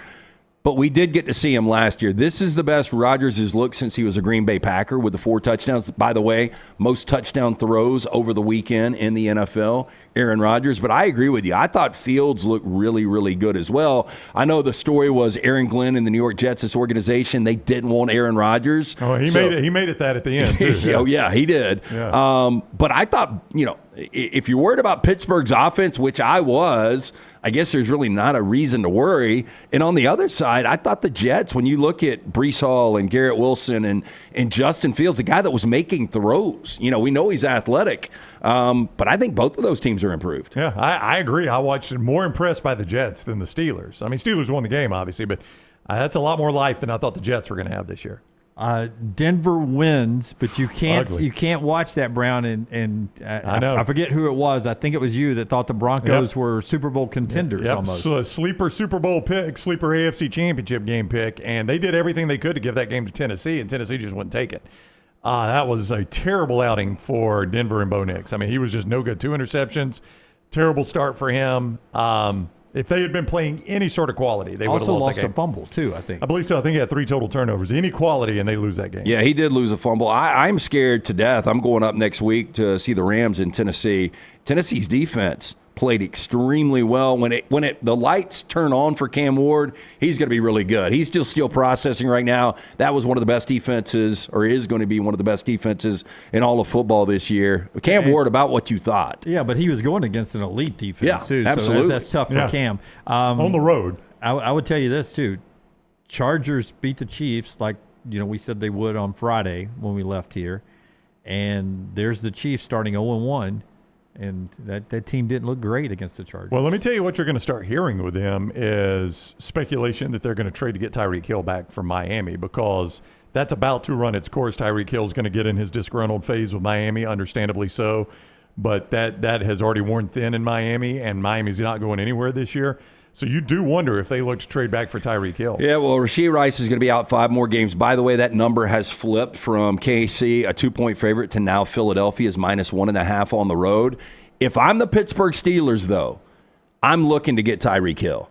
Because, the Steelers would, huh? Yeah, you look at Metcalf and you put in with Jaylen Warren out of that backfield, and then you throw a Tyreek Hill to really stretch the defense with what looks to be a rejuvenated Aaron Rodgers. I know it's week 1, but if I'm a Steelers fan, I would love to make that move. I mean, he'll probably be on the trade block, so somebody's going to get to make that call if they want to be a contender and get Tyreek Hill. Yeah, by the way, Jalen Ramsey, nice game for the Steelers. So the other part of that, Pittsburgh Miami trade was Ramsey, and he was very good. By the way, in our survival pool that I think only Furman and I are participating, what a great call for me with the Jaguars. That's right. You can't use a team twice, so I've got the Jags out. They beat Carolina with ease, and Trav Hunter got out there and played both ways. I think I had Arizona, by the way, because I said just fade New Orleans. New Orleans. And it shouldn't have been as tight as it was. How can you take New Orleans uniforms and jack it up and make them that bad looking, and throw the end zone to that color too, to make the whole thing look like you were watching a not an NFL game? Yeah, that they kept got such popping. a good uniform. They kept showing highlights in Mercedes-Benz Stadium when I was there, because New Orleans is hated by Falcons fans. Yeah. And so everybody would cheer every time they'd show something bad with the Saints on the big screen, and it was on the Halo board. And when it popped up, I was like, Darian, man, who's that they're playing? And he's like, that's the Saints. And I was like, are you kidding me? Yeah. Look, I know there was weather delays, but Bryce Young, I had a big expectation for him this year and was not good yesterday. Did they only target defensively Travis Hunter one time? Am I right about that? I had twice, but I may be twice wrong. defensively. Yeah, that doesn't make a whole lot of sense. How a rookie, you go ahead and give him that much respect, you only target him twice. Yeah, well, and led the team in receptions yesterday. Yeah, well, the other side of that was pretty impressive. The fact that he actually led in receptions. Now they weren't very long ones, but still, hey, it's okay. Counts in the book. Vikings Bears tonight, 7:15 ABC, ESPN there with all the dual coverage, including the Manning cast as that goes on. Breakline takes us a break. When we come back, 4 downs and back into college football. So much college football that we haven't talked about yet. But again, every Monday, we do Monday Morning Live with Tom Luganbill too, so you can go catch that. 45 minutes commercial free thanks to our friends at mybookie.ag, so you can jump in right there and enjoy all that with Luganbill on all of our audio and video platforms. on the podcast section there. And our friends at Breakline. BreaklineOptics.com. That's where you go to find great-looking sunglasses like these that you can wear to any stadium this fall or out tailgating and just look great. They're also made to be worn on the lakes, the rivers, the golf courses, out hunting, because the people that make these, that's what they do. So they built glasses that can withstand all the elements you'll face there, and they're extremely durable, these glasses. We have pounded these lenses in the parking lot with our rubber mallet there. Could not break them. That's what they told us would happen, and they were absolutely correct. You can get these at BreaklineOptics.com and look great. Right now, you can also save TNR 30. TNR 30 to save at BreaklineOptics.com. That's 30% off your order when you use our code TNR 30. Local company operating nationwide. BreaklineOptics.com, code TNR 30. Follow LT on Twitter at @TheLanceTaylor. Yo, kinfolk, what's good, man? Let me holler at you for a minute. You know how life can be life. You're out there chasing that dollar. Every dollar is accounted for going somewhere. Then all of a sudden, bam! Out of nowhere, a car accident. All I had to do was hit up my people at Alexander Shinara Trial Attorney. You already know when that dude Alex pulls up the trial, he shuts down the litigation situation. Yo, go to Shinara.com. Hit him up at 659-777-7777. Call me, Alabama. No representation that legal services provided are billed at any other provider. Next Round shirts, Next Round hoodies, and Next Round hats all in one place, nextround.store. Find your favorite piece of gear from your favorite show and put it in your rotation. You never know, you might be in one of our videos showing Next Round gear being worn all over the world. Find all of your favorite Next Round gear by visiting nextround.store. Place an order for you and that big Next Round fan in your life at nextround.store. Look your best at work, at school, at the stadium, or anywhere you go wearing Next Round gear from nextround.store. Hey, there's nothing worse than waking up to a plumbing problem. Don't get caught in a flooded house. Call the guys at Hemp Hill Services. Adam, Chad, and the team at Hemp Hill are the only ones I trust to fix it and fix it right the first time. Hemp Hill Services does it right and always at a fair price. For all of your plumbing, cooling, and heating needs, trust the name that Birmingham has trusted since 1954. That is Hemp Hill Services. Call now, 205-229-2090. That's 205-229-2090. Hey, for all of your IT and printing needs, reach out to our friends at Xerox Business Solutions. Look, I'm still one of those old school guys. I print my notes every single day for the show. If you watch the show here on the Next Round, you see all the notes in front of me. From day one, Xerox Business Solutions, they've been with us here at the Next Round. Local for over 45 years. For all of your IT and printing needs, visit XeroxBusinessSolutions.com or call 205-969-3000. That's 205-969-3000. Catch up on all of today's Next Round on demand through the podcast platform of your choice. Apple, Spotify, iHeart, or Google Podcasts. Wherever you listen, always like, follow, subscribe, and turn on automatic downloads so you never miss any part of the Next Round. Twin Peaks is the best in the game. Here, you're in the red zone for every college rivalry and divisional matchup all season long. I mean, where else are the scenic views as good as your view of the game? Only at Twin Peaks, the #1 sports bar.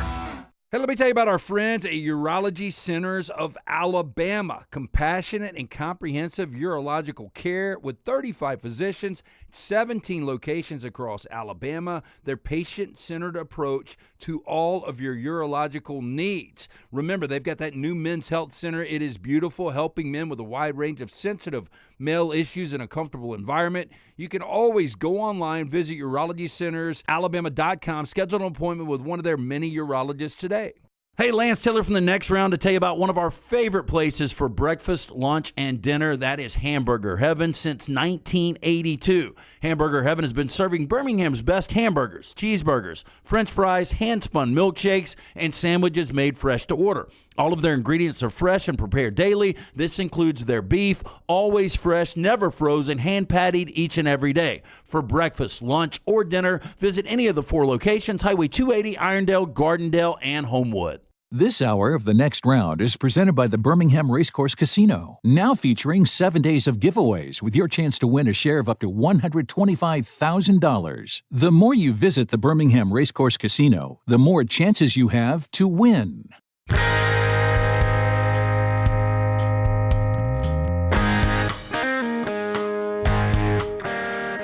By the way, let's make this our urology centers toughest piss stat of the day. Okay. Toughest piss when you're in Tom Hanks' situation in the Green Mile. Yeah. Toughest piss stat of the day. I was trying to tie something with Urology Centers of Alabama. It worked. Yeah. It could be my balls are sore stat of the day. I understand. Yeah. It's I don't know if you have it or not, Forrester. It's going to be really now. I sent you the remaining Oklahoma schedule. Oh, that is toughest piss. Because of the new AP ranking that comes out, Oklahoma's SEC opponents are all now nationally ranked. I believe it. Boomer Sooner. Their SEC schedule. Number 24, Auburn. Number 7, Texas. Number 11, South Carolina. Number 17, Ole Miss. Number 15, Tennessee. Number 19, Alabama. Number 25, Missouri. And number 3, LSU. We sent our SEC rankings to Brooks yesterday. We've got that here right now, too. Yes. Yeah, and I don't know if you guys are going to be surprised where I've got Oklahoma, but I actually feel pretty good about this. Here's how the tabulation comes out. Oklahoma slides down to, they're at 3. I put them at 2. I put them at 2 too. Oh, I put them in front of Georgia. What has Georgia done? You tell me what Georgia has done. What have they had to do so far? But what have they had to do so far? When they have to do something, I'll put them back in front of Oklahoma if they do it. You're going to hate. Mateer's a real deal. Yep. Oklahoma's defense is much improved too. I mean, look, they're going to lose some games. Schedule's too difficult. Well, what has Alabama done except take an L in Tallahassee? Why do you guys have them ahead of Auburn? I did not. Oh, I did have them in front of Auburn. I think I had them Me too, but we know why I did. Yeah. I had Vandy in front of South Carolina. I did not do that. Okay, well, but let me. Vanderbilt's going to beat South Carolina this week. They may or may not, but let me state my case on this, Jim. Wait, Vandy? All I've heard is Lenore. Last week, Lenore Sellers is Cam Newton. Yeah, but he doesn't have anything around him. Cam Newton. Well, Cam Newton didn't either. Oh, that's true. Cam Newton wouldn't have lost to Vandy. That hadn't happened yet. I'm just saying. I feel like on the surface. And Vanderbilt, man, what a statement in the second half. I'm just 34 unanswered points. I mean, I look at Vanderbilt, and listen. You know me. I said I thought they were going to go winless in the conference, and they still may. But right now, if we're doing this on week 2, South Carolina has played Virginia Tech and Atlanta, who they didn't beat convincingly. 2 big plays. And then South Carolina State, who outgained them, and I get it. There was the lightning delay. Those can screw games up. I understand that. But South Carolina State outgained South Carolina. Vanderbilt played some crap team week 1 who they destroyed, and then they went to Virginia Tech and whipped them in the second half. By the way, this is the first time in my broadcasting life I can remember in week 3 that 2 teams are playing each other and they already have a common opponent. Well, it is pretty. That's odd. Yeah, right? It is pretty odd. Who is it? It's Virginia Tech. No. You said. I thought you said you remembered another one. No, that's I don't. The first time. It's the first time I remember that we're playing a week 3 game. Yeah, that's true. And both of them have already played the same team. Like Virginia Tech's schedule, now they're playing each other almost like it was a 3-team pool in World Cup soccer. And now we're going to see who gets to advance out of that pool. Virginia Tech has lost; they're eliminated, and now Vandy and South Carolina gets to come out of the Blacksburg region. Vandy's up on goal differential if there's a tie, by the way. Hey, the only thing that I know we would agree on is LSU, although they were shaky, but it was La Tech. I don't think they showed anything. Nussmeier wasn't great. LSU won and Kentucky 16, right? I thought about Oklahoma won because how good is Clemson? I don't know. I mean, Clemson was bad against Troy, and for those people that are, you never did UCA, by the way. I don't want to get too deep before you do UCA. You finish your thought. Okay. You were you were Cade Klubnik ain't all that, and for anybody that is Cade Klubnik ain't all that, he's giving you all the ammunition through 2 weeks you need. Yes. And for those of us, and I'll point at me and Lance, who were like, no, Cade Klubnik, good quarterback. We've seen it. Lance, he has not been good. No, he hasn't. It's as much as you criticize Arch Manning. I mean, Goose Crowder tried to upstage him Saturday night. Of course, he ends up throwing 3 picks. Yeah. But I ended up putting that on the big for a little bit. I mean, just because I got so excited. I know. 16-0 Troy. Oh, yeah. Dabo said even he was booing. That's the Oklahoma schedule, and then our rankings, toughest piss stat of the day, brought to you by our friends at Urology Centers of Alabama. If you've got a tough time with that or anything else, in all seriousness, life-saving procedures right there at Urology Centers of Alabama. Stay on top of your health.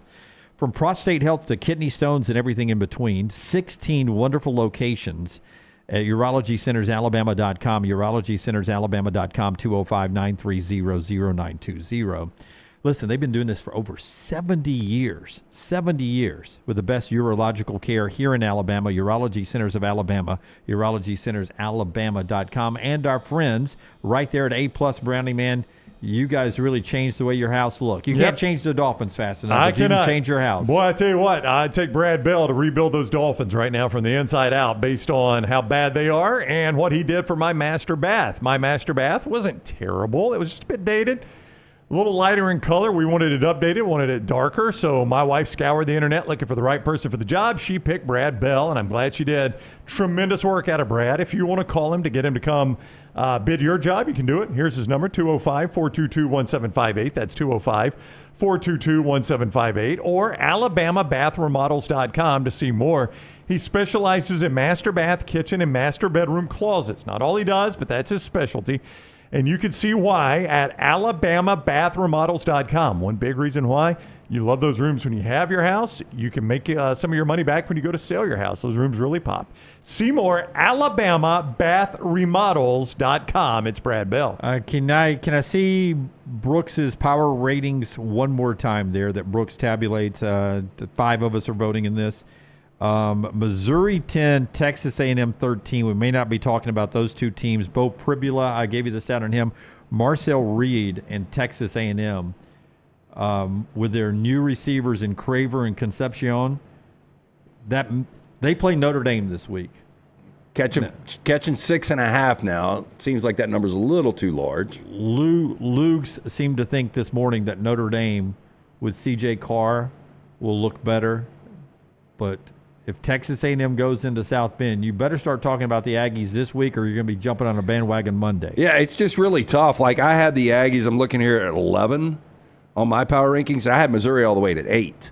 But it's just there's so many damn good teams in the SEC. But the one thing that concerned me about A&M actually coming out of the UTSA game was how many yards they gave up on the ground, which was 200. They fixed that against Utah State, but they still gave up 22. They've given up 24 and 22 to UTSA and Utah State.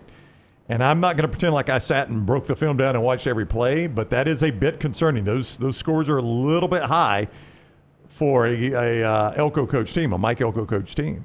Yeah, I agree. Let's do our 4 downs now, brought to you by our friends at the Pants Store. Listen, we know who the game day headquarters is, right? It's the Pants Store. We've been talking about the Pants Store for years. They've got great locations in Huntsville, all the way down to Auburn, Tuscaloosa, everywhere in between. But guys, if you're looking for that Bama and Auburn polo or hat or quarter zip, they've got all the name brands: Horn Legend, Cutter and Buck, Antigua, Gentile, War Eagle, Roll Tide at the Pants Store, and also for the ladies as well with the Hoka shoes. And they've got the white sneakers, the platforms, the fall boots. 52 degrees when I left the house this morning right before sunrise, 52. It's fake fall though. But still, those boots look good when it's fake fall, just like it does when it's real fall. You can get them at the Pants Store. Free alterations, free gift wrapping, anywhere in the world, pantstore.com. First down. Okay, serious question here. If you had a son or nephew or cousin that was getting recruited at quarterback by both Kentucky or Iowa, where do you send them? Kentucky, because it's an SEC school. Mark Gronowski, by the way, 13 of 24, 83 yards. Awful. No touchdowns, 1 pick. Calzada, 15 of 30, 149. I watched every bit of both those games, and both of them were disgusting to watch on offense. I would send him – well, you know what? I might send him to Iowa because Ferentz is going to retire soon. I think once he gets this record next week or whenever, he's probably going to start thinking retirement. So I'll get a different coach. I wouldn't want my kid playing for Stoops. You're never going to send – Kendrick Law to go – It was baffling. We said when he did. I don't know how much money he got. But he's their only playmaker on the edges. What was the lowest score you ever made on a test that you actually took? Now, 0 obviously is a possibility. I don't remember, Jim. It was low. F. 30s. Probably in the 20s. You actually made something in the 20s? Well, I was a terrible student. I didn't try for anything. Like, I remember, I think I got into the 30s one time. But usually it'd be, if it was really bad, it'd be in the 40s. Sometimes it's the 50s. You get half of them right or close to half of them. QBR for Zach Calzada this season, 29.3 based on 100. I just 29.3. It doesn't matter who the quarterback is. It doesn't matter who the offensive coordinator is. And this has got to be a reflection on your head coach, Mark Stoops. And again, I've been a Stoops backer as far as degree of difficulty with job. I don't see how you can anymore. But, man, and there were some bad calls in that game, by the way. There were. They missed a pass interference that was a pretty big call. It was a massive call. Yeah, but still, he is just a frustrating coach to watch. He really is. I don't know. Boy, if my kid were playing quarterback, I'd say, son, can you throw a baseball? Rather than play at Iowa or Kentucky, let's see. Do you have a good breaking pitch? Second down. Okay, worst loss for a coach on the hot seat. Brent Pry and how they played in the second half against Vanderbilt, or Mike Gundy poking the cage before and then getting 69 laid on you. Ooh. We need context for this. Can you give me cut 11? You got to hear Lanning afterwards, because Lanning's not afraid to bring this kind of stuff up. Oh, I was told before this game that Lanning was going to go hard on this one. What was the final score? 69-3. Yeah, and they called him off a little bit near the end, but not too far near the end. Dan Lanning after the game, just for context here. I told our team right before the game that, it never requires extra motivation for an opportunity to go out and kick ass, but it never hurts when somebody pours gasoline on the fire. So I felt like these guys wanted the chance to go prove who they are. And I'm sure I got a lot of respect for Coach Gundy, but at his press conference, he's probably saying, "See, I told you so." Right? Like that's probably what his comment is, but that doesn't change the way we have to play to be a winning football team. And we have good players, one of our best. I don't know, Bryce Betcher played good today. He came here for a backpack and a T-shirt. So I'm really proud of those guys on our team that have developed into great players. Again, the guys that watched other people play last year are now playing for us. Like that's what makes this team great. He came here for a backpack and a T-shirt. Hey, they do have good gear, though. What's in the backpack is the question. Hey, 319 passing yards, 312 rushing yards for Oregon. Will Stein's offenses are so fun to watch. Dante Moore was great, but a Malik Benson sighting as well. Nice touchdown from the former. It's hard because we were talking about transfers on Saturday, and I was like, that kid played JUCO in Kansas. Then he went to Alabama. Then he went to Florida State. Now he's at Oregon. I know. It's insane, isn't it? But Northwestern, then Oregon State, then Penn State. By the way, I cannot believe Klatt. Well, I guess we'll talk to him in 15 minutes. He ain't going to want to talk about that. Northwestern's their game this week, Northwestern, Oregon. And he'll eat good, though. They're in Chicago. I think the only Power 5 passer with a worse rating than Calzada is the quarterback at Northwestern. Preston Stone. He has been horrific. Lanning is petty. He's obviously a really good coach. He is, but this going in, and it reminded me of the Dion game a couple of years ago with Colorado, and that's one of the reasons I wanted to lay the 27.5. You never had to sweat that. No, I think they're both dead men walking Dunaway, but there's something about losing 69-3, and that was the CBS game. At least Virginia Tech Vandy was not only buried on the ACC network, I think they delayed getting to it because of a lightning delay before them.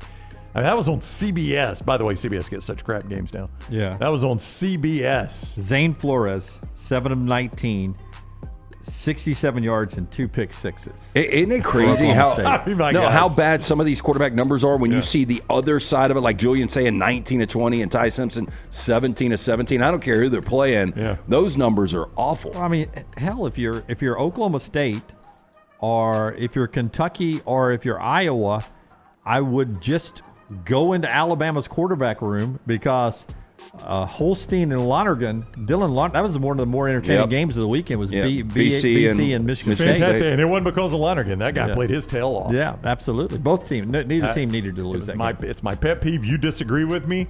If you've got the second possession in the first overtime, I don't disagree all the time. Would you not have gone for 2 there? 100%. I was sitting there saying this.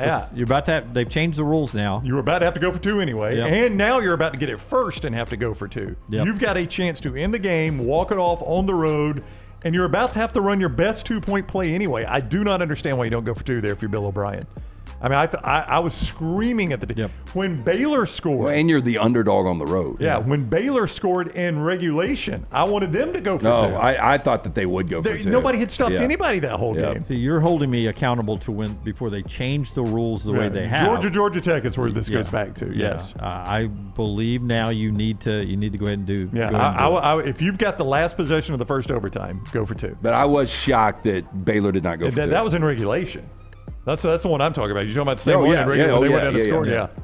Third down. I wanted it based on where the number was. Yeah, I bet. Third down. Okay, which in-state Florida coach on the hot seat had the worst loss this week? Billy Napier or your man Mike McDaniel?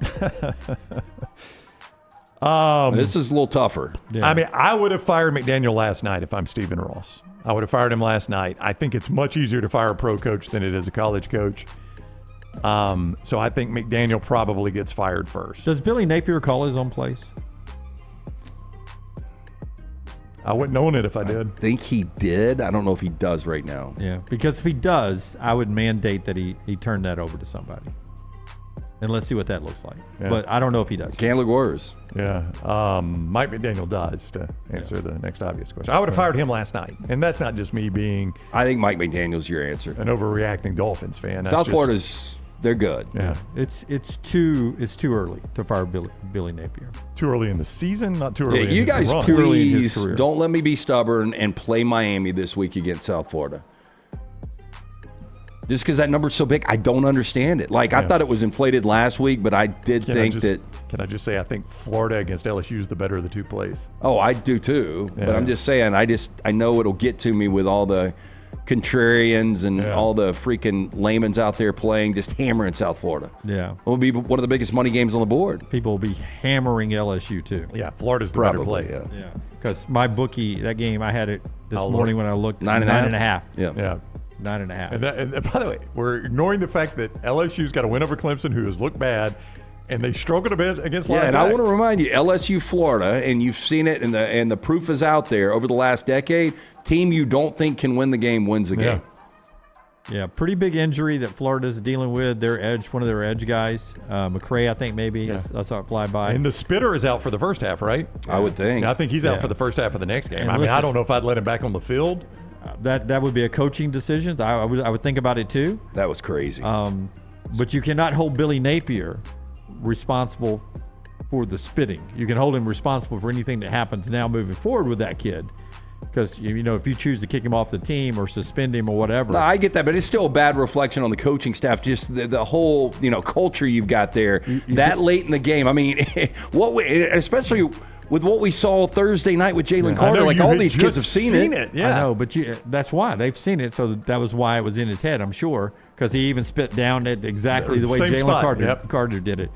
But it's not like it's a horn sounds at practice and it's period 17 and it's like, okay, we're going to teach you things that you can't do on a football field. This is the no spitting segment of practice today. Yeah. You don't think about things like that. You don't. Even Nick Saban didn't coach non-spitting. I know, but there are some behaviors that are just overlooked and accepted, and some are not. And I don't, sometimes you can blame the coach on that. I get what you're saying. Yeah, but you're making it sound like somewhere in practice along the way, this kid spit on somebody and Billy Napier said, don't do that again. I'm making it sound like if the kid spit on him, he doesn't fear his head coach killing him, which is what some head coaches would do. Kirby Smart, can you imagine Kirby Smart? Well, I don't Nick Saban? I don't think he has to go to the locker room. I don't think when you're kicked out, I don't think you have to go to the locker room now. No, but he can't play the first half against LSU. Yeah, but Billy Napier walked over and put her manager and sent him off. Yeah, well, he should have. Yeah, now that may be by rule. It used to be. I think you're right. Well, I know in targeting you don't have to leave anymore. Targeting you don't have to. Yeah. Maybe when you're ejected you do. But Billy walked over and pointed at him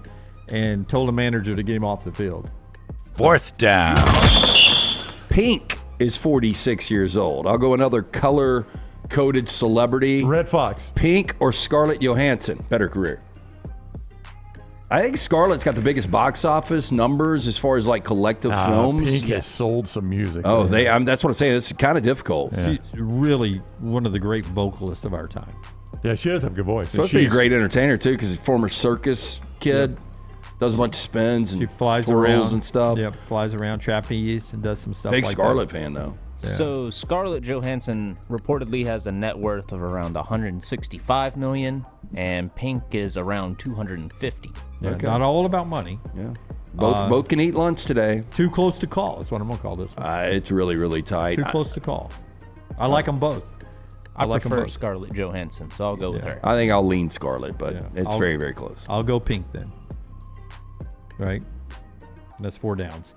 Brought to you in part by our friends at Bojangles. Brownie, tell us about Bojangles. It can be bow time for you at Bojangles this weekend. You're going to be on the road at a college football game. You're going to be at home watching it. You'll be tailgating at a high school football game.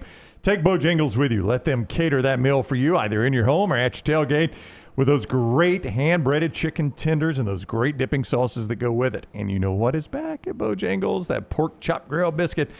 You can have that, the pork chop griller for breakfast tomorrow at your local Bojangles. You've missed it. It has missed you. What about reuniting? What about being reunited? That's the way I would say that. The pork chop griller back at Bojangles. It's bow time. All right, so let's make this our Michelson look through the numbers. We'll make this our Michelson look through the numbers. One starting SEC quarterback passed 7,000 career passing yards this weekend. Who was it? I'll repeat the question for you in very game show fashion. One starting SEC quarterback passed 7,000 career passing yards this weekend. Who was it? I will say, I don't want to say Mateer. Is it Calzada? No. God, no. He could play the rest of his life and not get 7,000. Other than that 66-year-old guy who's in the LSU band, Was it Nussmeier? Joey Aguilar. Okay. Went over 7,000 career passing yards this weekend, obviously at 2 other stops before he got to Tennessee. Hey, what a fascinating game this weekend, by the way, between Tennessee and Georgia. Are you kidding me? Who's the better quarterback? I don't know. That's right. Yeah. We don't know anything about Georgia. I have no idea. I mean, again, I don't know anything about Tennessee. Tennessee, they were really good against Syracuse, who had to go to overtime to beat UConn. And then Fran Brown made his team run wind sprints on the field after barely beating UConn, which is maybe the biggest insult to UConn you could have.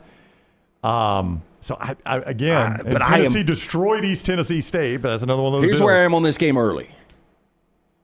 Aguilar against a Georgia defense. I think Aguilar is going to be better than we thought, and he's got a lot of experience, but Georgia has shown us absolutely nothing. No interceptions yet for Ags. So that will end. That will end Saturday. I mean, I'm with Lance. It's a fascinating game. This is as close as these two programs have felt in a very long time. Very long time. That's what we need to do, by the way. Maybe the best game in the country. You know, we talked about survivor pools. Interception survivor pool is fun to play. We need to and we could get the bag room involved in this. We all get one pick. Let's throw something in, and whoever is the last to throw an interception wins. Tell us about Michelson Laser Vision. 205-969-8100. That is the number you need to call, the number that I called back in 2003. Ask for Amy. Tell the next round sent you. They're going to hook you up with a hassle-free consultation. You have 0 to lose to find out if LASIK is right for you. Dr. Mark Michelson, true pioneer, first to perform the LASIK procedure in the state of Alabama in 1995. 205-969-8100 or michelsonlaservision.com. And you know a great community bank when you see one? Well, our friends at Central State Bank are just that. If you're looking for a bank that is on your team, it is Central State Bank, your hometown bank serving Shelby County and Tallapoosa County. And anywhere in Central Alabama, whether you're chasing dreams or building your business, Central State Bank has the tools, the team, and the personal touch to help you win. More than 100 years of trusted service, large enough to serve you, small enough to know you, rooted in community, driven by relationships is Central State Bank. Member FDIC. Joel Klatt is next. Follow Brownie on Twitter and Instagram at Ryan Brown Live. Honey, a while back, life knocked me flat on my behind. I was hit by an 18-wheeler, and Lord of mercy, it left me hurting. Now, I heard through the grapevine that Alexander Shannara had recovered big money for some people. You been hurt? Can't work? Don't sit there suffering. Call my people at Alexander Shannara Trial Attorneys. Ain't gonna cost you a dime, so pick up the phone and dial 659-777-7777 or go to Shannara.com, because when I called, Alexander Shannara answered. Call me, Alabama. No representation made that the legal services provided are better than legal services provided by other attorneys. This hour of The Next Round is presented by the Birmingham Racecourse Casino, now featuring 7 days of giveaways with your chance to win a share of up to $125,000. The more you visit the Birmingham Racecourse Casino, the more chances you have to win. Stop by the New York Butcher Shop and pick up the finest in certified Angus prime beef steaks and burgers, premium pork chops, ribs, and all-natural chicken cut to order just for you. Their chef-prepared entrees and side dishes are the perfect dinner-to-go choice for your family and are ready to heat at home. With a great selection of fine wines and desserts, the New York Butcher Shop is your one-stop dinner shop. 2 locations to serve you, Cahaba Heights and on Highway 119 in Greystone. The New York Butcher Shop, rare quality, well-done service.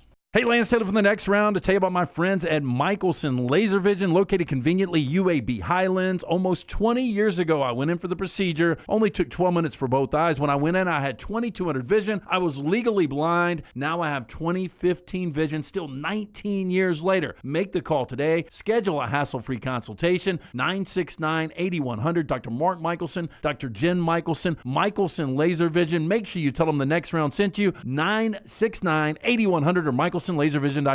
Storm season is here. Make sure you have a plan of action in place right now. Greg from Pell City and Storm Restoration Roofing should be your first call when storms hit. Insurance companies love working with Storm Restoration Roofing because of Greg Nelson's name and reputation in the industry. When storms hit, call Greg Nelson. He's local, 205-542-3531. He's the home of the free no-cost roof inspection. Greg from Pell City on Facebook, 205-542-3531. It's Storm Restoration Roofing. Get all your favorite Next Round gear all in one place, nextround.store. From our Next Round hats to the logo tees to the all-time best-selling Y'all Can Have the Rest shirt, you can look your best by shopping with us at nextround.store. Take the Next Round anywhere with nextround.store. Stop by the New York Butcher Shop and pick up the finest in certified Angus prime beef steaks and burgers, premium pork chops, ribs, and all-natural chicken cut to order just for you. Their chef-prepared entrees and side dishes are the perfect dinner-to-go choice for your family and are ready to heat at home. With a great selection of fine wines and desserts, the New York Butcher Shop is your one-stop dinner shop. 2 locations to serve you, Cahaba Heights and on Highway 119 in Greystone. The New York Butcher Shop, rare quality, well-done service.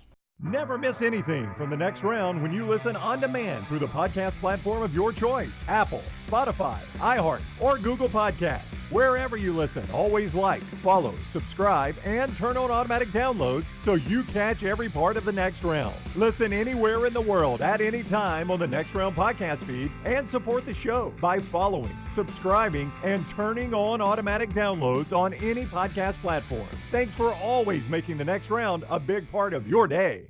Hey, there's nothing worse than waking up to a plumbing problem. Don't get caught in a flooded house. Call the guys at Hemp Hill Services. Adam, Chad, and the team at Hemp Hill are the only ones I trust to fix it and fix it right the first time. Hemp Hill Services does it right and always at a fair price. For all of your plumbing, cooling, and heating needs, trust the name that Birmingham has trusted since 1954. That is Hemp Hill Services. Call now, 205-229-2090. That's 205-229-2090. Jim Dunaway, Lance Taylor, Ryan Brown. Live from the Birmingham Racecourse Casino Studios, The Next Round, presented by Bud Light, is on now. Final hour of the show. Happy birthday to 58-year-old Charles Kelly of Jacksonville State. They got the big win. Big C, little O-C-K-S. I'm glad you learned that. I did that in the Bill Bubba Bussy tailgate show. They said, who are you picking? I said, give me Big C, little O-C-K-S. That's right.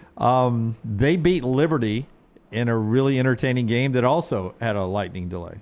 It did, which means I couldn't watch the end of it because CBS Sports Network went to UAB and Navy, which also had a lightning delay. 2 hours and 7 minutes. Yes. And by the way, Navy didn't cover in that one. No, they did not. No. I mean, Dilfer had them at least they were his effort. Yeah. They were competitive. I guess that's all you can say. Still hadn't had a road win in his tenure, though. This hour of the show being brought to you by our fine friends right there at Champy's Chicken, Highway 119 in Alabaster. They always bring you the final hour of the show. Sterling and the crew standing by to help you with all your lunch needs today. Maybe it's a Monday and you got to, business lunch you got to go to. Why not take them to a good Southern comfort food meal? Get their week going. Cool temperatures, no chance of rain anywhere this week. It's fantastic. So get them outside. They got a patio. You can get outside at Champy's right there on 119. Brined overnight cooked to order is champyschicken.com. Joel Klatt in just a second. You had something else? I thought I was going to do some point spreads for my bookie, but we can. Oh, you can go ahead and do that. Yeah, I mean, how about Clemson only -4 at Georgia Tech? I mean, where else are you going to put this number? Tricky game. I mean, Clemson is you not think about good. since the first half of the LSU game. I mean, Clemson has just been out of whack. It doesn't make a lot of sense. Auburn is a 25-point favorite over South Alabama. Alabama is a 20.5-point favorite over Wisconsin. You mentioned that Tennessee, Georgia, it is down to 3.5 at mybookie.ag. Georgia 3.5 in that game. By the way, Clemson opened at 6. So all it's the way down to 4. what? It's all the way down to 4 at mybookie.ag. Where Georgia, Tennessee open?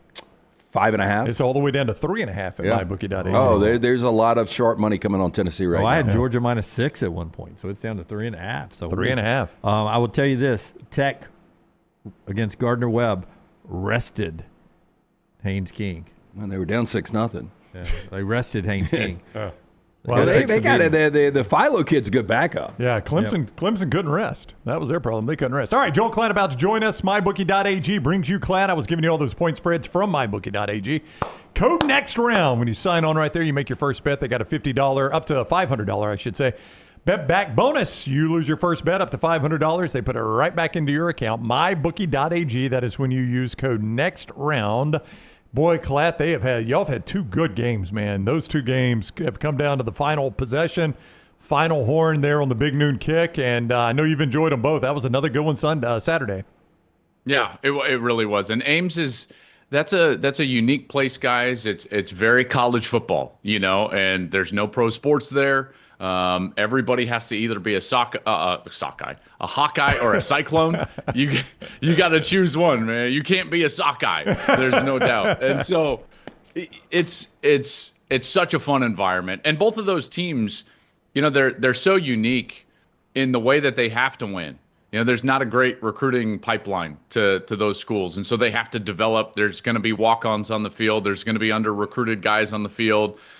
It might not be the best skill in college football, out on the edge, but they find a way to make it work. And good special teams, really good coaches, both of them. I knew it would come down to a close game, and that's why even before, I always hesitate to make picks or anything in the games I'm calling. But in my mind, I'm like, man, one of these teams has Rocco Becht and the other one doesn't. And he's a guy that I think is one of the better quarterbacks in the country, to be honest with you. I think he does probably more with less than maybe anybody else.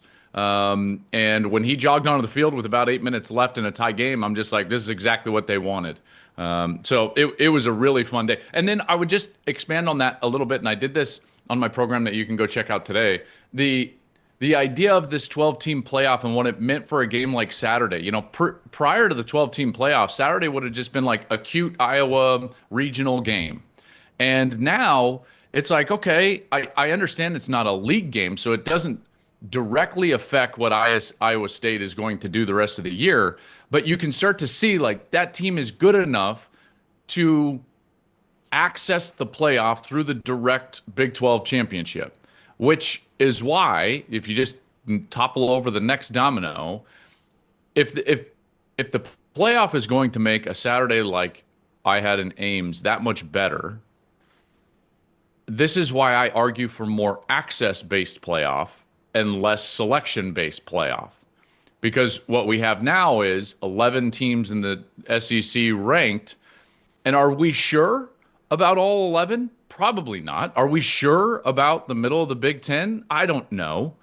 And yet the selections are going to be largely based off of metrics like what did you do against ranked opponents, which is going to heavily favor the SEC this year. And that might be correct. I'm not saying that it's not. I'm just saying that it minimizes what I experienced Saturday in Ames and maybe all over the country. And so again, an access-based playoff, if they ever change it to that, I would be very much more in favor of than the ridiculous, committee room selecting based off of narrative. Yeah. Do we really know if Georgia's the 5th best team in the country? We do not. No, we don't. I would only say this. I don't know. I'd only ask you this, Klatt. does it not take away, other than the rivalry, the importance of that game, though, if we're just doing it off of conference access? If it's, okay, we're getting 2 or 3 teams in from the Big 12 or 2 or 3 teams from the ACC. Well, so another thing that's been floated is that a combination where there is maybe more slots of access, or automatic access, along with some selection criteria or spots for selection, at large spots, if you want to call them that. And I do know that it I want to be careful here. I know that there has been a system that has been at least broached that would be a point system in college football and more specifically in non-conference. So let's just, Iowa losing at Iowa State, which at the time is a ranked team on the road, Power 4 opponent. Iowa would get 5 points for going and playing that game, and Texas, a top 5 opponent, would get, I don't know, let's say sake of argument, 7 points. Georgia beating Austin Peay at home gets 0 points. So you're encouraging better matchups. Yep. Incentivizing winning those matchups for the few spots of selection, while also creating pathways and avenues for access for Saturdays like that we see in Ames, or like, for instance, a couple of weeks. There's a good chance, although I don't know if this is absolutely true, there's a chance that I'm going to go do Texas Tech at Utah. Well, an access-based playoff makes that just an enormous game, where otherwise it wouldn't be. I know we got off topic really quickly. We can get back to the games. It sounds a little bit like what we do in basketball, and it's a bigger field, but I like rewarding schedules. So from great environments, Columbus to Ames, now you get Chicago. At least you'll be eating good. But I did bring up Will Stein, and I'm sure you're a fan of Will Stein, though. 319 passing yards, 312 rushing yards, complete annihilation of Oklahoma State. And he was doing it with veteran quarterbacks from Bo Nix to Dylan Gabriel, now Dante Moore. I watched the majority of that game because it was one of my big plays, minus 27.5. I know they were outclassed, but Please tell me you took Oregon. I did. Yeah. Oregon. Okay. Yeah, I used it as one of my picks because as soon as Mike Gundy, well-intentioned or not, said what he did, I was like, over. Yeah, Lanning is just petty enough. Great coach, but petty enough to absolutely run it up, and he did. I mean, wasn't even close. But those offenses from Oregon are so fun to watch. I don't know what we're going to get from Dante Moore the entire year, but I'm sure it's going to be ultra productive, and it's one of the better offenses in college football, even when they lost a ton of skill, and Mekhi Hughes has not been a factor. No, I do know that internally they quietly feel like Dante will be the best quarterback that they've had, which is saying something. That's a high bar. Nix was a first-round draft pick. That's a high bar. Dylan Gabriel, third-round draft pick. These are not just like run-of-the-mill college quarterbacks. Dylan Gabriel was undefeated Big Ten champion, so on and so forth. But you can kind of see it, right? Lance, to your point, like you see some of those plays. I get it. Oklahoma State is not a very good football team, but they are a Big 12 team. They go up there, and Oregon annihilated them. And on a Saturday in which we see Penn State in a 10-0 game with FIU, and Georgia only scoring 28 against Austin Peay, can't score from the 1-yard line 5 times before the half. You get Oklahoma State up there, and Oregon, it's like, wow. That's impressive. There's speed everywhere. I think that the defense is incredibly deep and physical and athletic, and we don't really talk about Oregon all that much. I'm glad you asked me about them. I'm obviously covering them this week.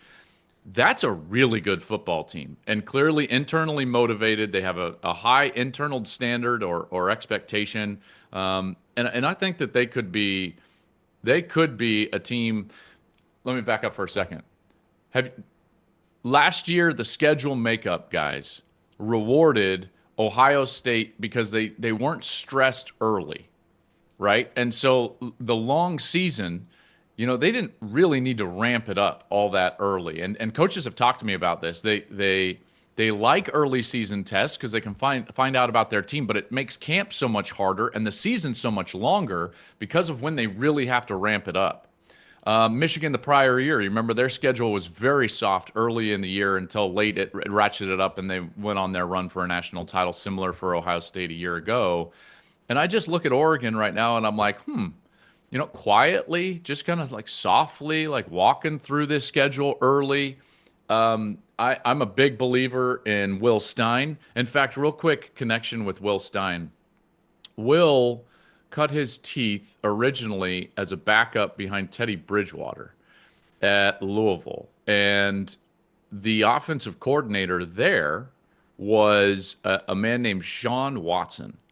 Sean Watson was the same man who I sat in his office as a kid playing minor league baseball and said, "Hey, Sean, I know you recruit my dad's high school.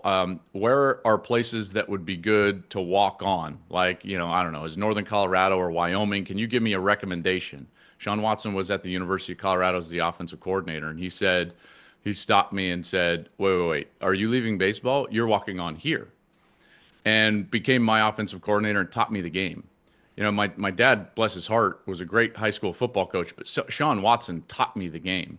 So I know exactly the way that Will Stein cut his teeth and the way he looks at the game. And I know that it's not just what and it's not just how, but it's why. And it's been why for a long time.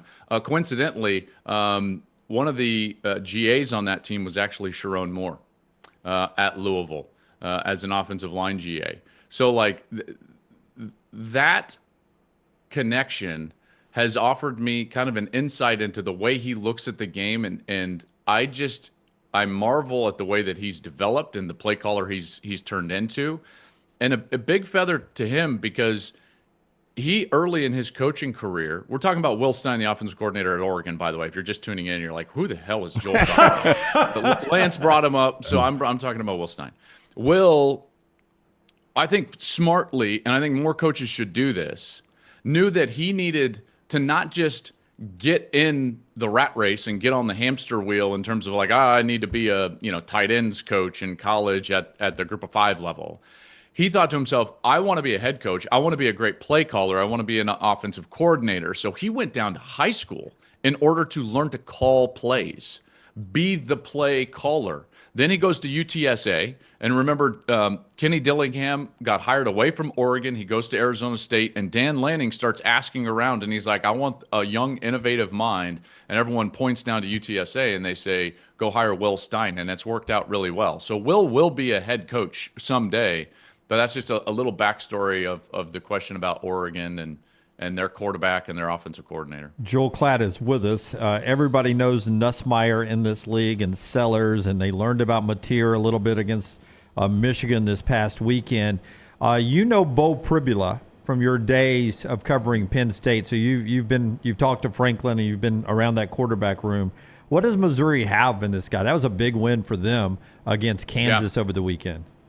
Yeah, I took Missouri to win, but Kansas to cover. So I think Kansas was like plus 19 on the line, and I'm feeling good about it. And I'm like, really, Bo? I don't actually bet. These are just picks I give out on the show. But right. I'm like plus 19. I'm thinking of you, Lance. I'm like, how do people actually lay money on this? I'm dying, and they're just picks. Anyways, Bo Pribula is a guy that James thought very highly of, and the rest of the locker room felt very highly of, and to the point that even with a solid starter in Drew Aller, maybe not great at the time, but solid starter in Drew Aller, they felt like Bo was one of they used to call it like their best 14. And as an offensive play caller at the time, and I used to talk with what's his name? The big Zamboni. Oh, why am I Mark Mangino? No. Their coordinator right now. Oh, the Penn State or the Missouri coordinator? Penn State. Krasnicki. God, if you hadn't said it, I could have said it just now. Andy Kotelnicki. Kotelnicki. Thank you. So I was talking with Kotelnicki last year, and he talks about his like best 14. And offensive coaches have to develop a game plan that's not just based on the structures that they want to run and what they want to run against that structure of defense, but also what their players can do and what their players can do best, more specifically. And so he thought, like, I got to get my best 14 players on the field. And he felt like Bo Prabula was clearly in that mold. And normally you don't hear that about the backup quarterback. So they devised a game plan and specifically some structures and schematics to get Bo on the field. And that was his time at Penn State. Now, because of the stupid transfer rules in college football, he was forced to make a decision during the playoffs last year and transfer away. Not his fault. I don't begrudge him his decision at all, and he's wound up at a really good spot. I think he's a competitive guy. He's an athletic guy, and he's just developing as a quarterback, and that will continue. And I thought that you saw some of that late in that game. So I'm a little bullish on Missouri. They obviously have, as it relates to SEC schedules, an incredibly soft schedule. As it relates to SEC schedule, I'm not calling their schedule soft. I'm just saying. No, but you're right. In comparison to, you always have to give these caveats because you people down there, you got to start shouting. Yeah, you people. You're damn right. Yeah. So, as it relates to the SEC schedule, this is very different from what Oklahoma is going to face or Florida is going to face.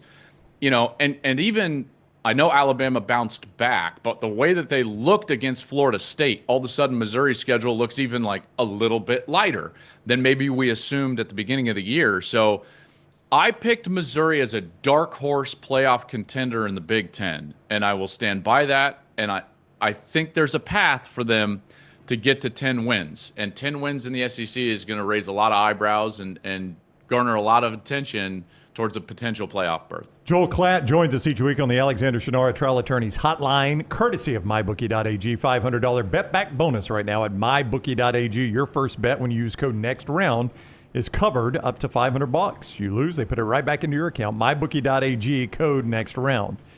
Had you told me through 2 games that I've got a Power 5 quarterback whose completion percentage is 59%, and he's thrown 2 touchdowns and 2 interceptions, I would have said, is his last name Calzada or Gronowski? His last name is Klubnik, and that's what is the most baffling part about this. He has been bad, Joel. He has been bad. Is this who he really is, or is he just off to a bad start for a team that looked like a lock to win their conference? I picked him to win the national championship. Yeah. I thought we were. Go ahead. No, I thought we were done with this. What is this? What am I talking about? This, the wild inconsistencies that we see from Clemson's offense. We've seen it over the last few years. They'll look really good, but then they'll look really bad. And I'm like, I thought with experience, with 4 offensive linemen back, with Klubnik back, that you would raise the floor of that offense, and that hasn't been the case. I'm incredibly concerned for Clemson. It's very clear that they have a problem with consistency as it relates to execution on the offensive side.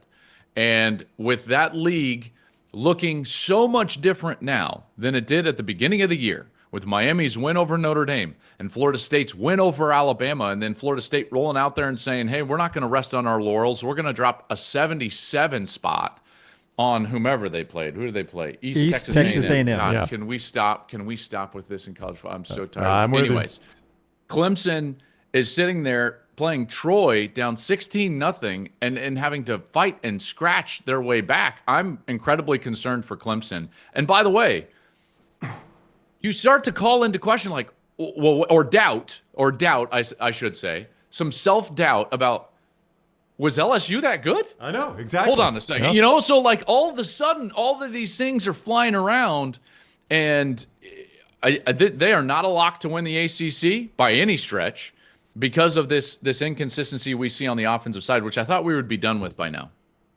We talk about unknowns in college football, and we did our power rankings for the SEC 1 through 16, and me and Brown both had Oklahoma at number 2. Look, it wasn't perfect Saturday night, and they were going against a true freshman quarterback. Wait, who'd you have 1? I had LSU. I still had LSU, but because, don't feel good. Because of what you just said. Fine. Yeah, because of what you just said, I almost went Oklahoma 1. So OU went to 2. And these are not just your straight rankings, but kind of power rankings, meaning like what have you done on the field? And listen, and we all do this differently. Like I do it very much based on what I just saw this weekend, right? I try to flush where I thought people were going to be preseason. So I'm like, well, Oklahoma beat Michigan. That's a good win. They killed somebody in week 1. That's a good win. Georgia has not been very impressive. Texas has a loss. My point on Oklahoma, again, true freshman quarterback coming on the road in Underwood, and I still think he's going to be outstanding. But the Oklahoma defense looks improved. They're -4 in turnovers through 2 games, which they got to clean that up. But Napier, although he wasn't perfect, he's the real deal. I don't know where you are on Oklahoma, and the schedule is absolutely brutal. Dunaway brought it up earlier. Their SEC schedule, every one of those teams is ranked right now. So the schedule is absolutely brutal. Which we go back to, like, the whole should they all be ranked? I don't know. I don't know what I don't know. I think that there are a lot of really good teams on their schedule, really good teams and tough teams. Okay, so what do I know about Oklahoma after last weekend? I know they got an absolute dog at quarterback, guys. Like, I'm a big fan of John Napier. And by the way, loved the way that he played. Loved the film that I saw in preparing for the Holiday Bowl last year. Remember, I had Washington State late last year, and he transferred before that. But all the film I watched was John Napier for that game before they ended up losing to Syracuse. And then he gets his offensive coordinator. And I can't overstate the importance of going with your offensive coordinator, because you don't have to learn a new language.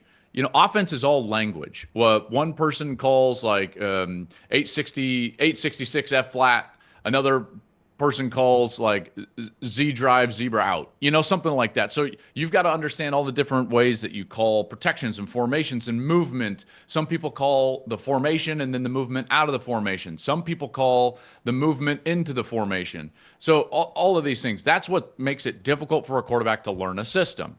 And having the same system, I think you saw the comfort factor, in particular in a big game, start to roll out. So I'm a big believer in Napier. And he didn't even play totally clean, but certainly well enough to win and gives them a real chance. I thought their defense was solid. Michigan helped them out through their plan. Michigan's plan was not very good. Chip Lindsey has got to improve. His offensive game plan was really bad. They condensed to run the ball and then spread out to throw the ball. Now, that might seem right in conventional wisdom, but that is a horrendous philosophy, because they condensed to run the football right at a defense that is all within 8 yards of the line of scrimmage, and they never had a threat off of those condensed looks. So they bunch up the formation, never play action, and ran right by him. Not one time. Or didn't have the threats on the outside to do that. So OU's defense looked very strong, partly because Michigan allowed them to play with extra hats in the run defense based on formation and structure game plan. What you saw from Oklahoma offensively was very different, and I thought it was very smart. Arbuckle attacked the edge early and downfield early. So Deion Burks is on the edge, he's downfield, and what does that threat do to the defense the rest of the game? Michigan, the rest of the game, had to stay honest on the edge and down the field, which then doesn't allow you to put an extra hat in the box, which then doesn't allow you to defend quarterback run. And then all of a sudden, here comes Napier on 19 carries, which is a lot and probably too many. I know Kirk mentioned during the broadcast they wanted to say, like, oh, we want to run Napier 10 times. Well, all of a sudden, when you can't run it with your backs, your quarterback has to all of a sudden carry the load in the run game. Long dissertation to tell you this. I like what I saw from Oklahoma. If they try to utilize that exact same game plan for the rest of their schedule, John Napier will not make it through the season. He cannot carry the ball 19 times a game through the rest of their schedule with all of those ranked teams, all of those quality opponents and good defenses left on their schedule. He just can't do it. By the way, he also threw it a bunch, so he basically had like 50 touches. That's too many. He's not Cam Newton, guys, right? Like that's I think, an unrealistic expectation moving forward. So Oklahoma has to adjust and get better running the football with their running backs. They were awful running the ball with their running backs. They've got to get something out of that run game, or else Napier is not going to make it through the season. If he can't make it through the season, that team is a shell of what it would be with him on the field. So those are my thoughts on OU. A little on Napier, because I think he is in this category, but there are several quarterbacks, both in college and the NFL, but you played the position. Napier is risky with the ball sometimes. And I want to know your comfort level with, as a quarterback and a guy who analyzes the game now, what is that fine line of wanting your quarterback to be confident in some throws or risky with some throws? Because I guess you got to risk it sometimes. You got to risk the biscuit to get a touchdown. Where's that line for you? Because, by the way, Lagway and Florida, too conservative. Too conservative in the red zone, Florida was. Oh, Florida. What are we doing? What are we doing? I tend to be more on the protect the football at all costs. Now, I will say that can adjust for me based on situation. So, for instance, what's a good analogy? Well, Baker Mayfield yesterday in the NFL, his 2 touchdown passes were off basically right above fingertips into small windows. Yeah, or the Bucs but those win. are just tight window. I don't think that's risky. Like, that's the correct read. You just have to execute. Like, he's got one-on-one with a Buka. Ball's supposed to go there. Yeah. Right? So he's not risking the football. He just has to make a great throw. So that's the difference that I'm trying to parse out in my head here. Yeah. There are times when you're like throwing it into places where you're like, I don't know if you should throw it there. And then there are times when the read suggests you just have to step up and make a big boy throw. It's a bit like situationals. So like think of blackjack, right? If you have the ability to count cards, like Bring Down the House, like the book, the MIT book, then you understand that you need to be more aggressive the more that the deck is in your favor.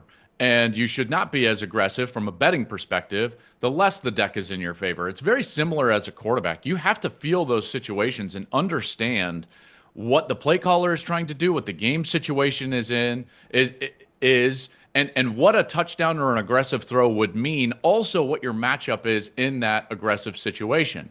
So you can't just say like, hey man, I'm competitive, I'm gonna cut it loose. No. All of those factors have to come into play. For instance, early in the Rose Bowl last year, Ohio State gets a score. Remember, like a few plays, Jeremiah Smith, and just like right down the field. They get a score. They get a stop. So now you're up 7-0. Deck is in your favor, right? You get the matchup that you like, and you think to yourself, you know what? I'm going to number 4. And Will Howard threw that ball in triple coverage to the right side of the field. Do you guys remember this? Yes. Yep. Yes.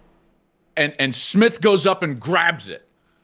Wrong read, aggressive decision based on the fact that the deck was in his favor, right? What does a big play do right there? Man, it starts to really bury the opposition, in particular with a 7-0 lead and so on and so forth. Now, some will tell you like, hey, man, you got a 7-0 lead. You can't give up the ball. But if you have the right defense at the right time, you can take a little bit of a risk. And I think that Napier, you can't do that backed up. You can't do that in situations.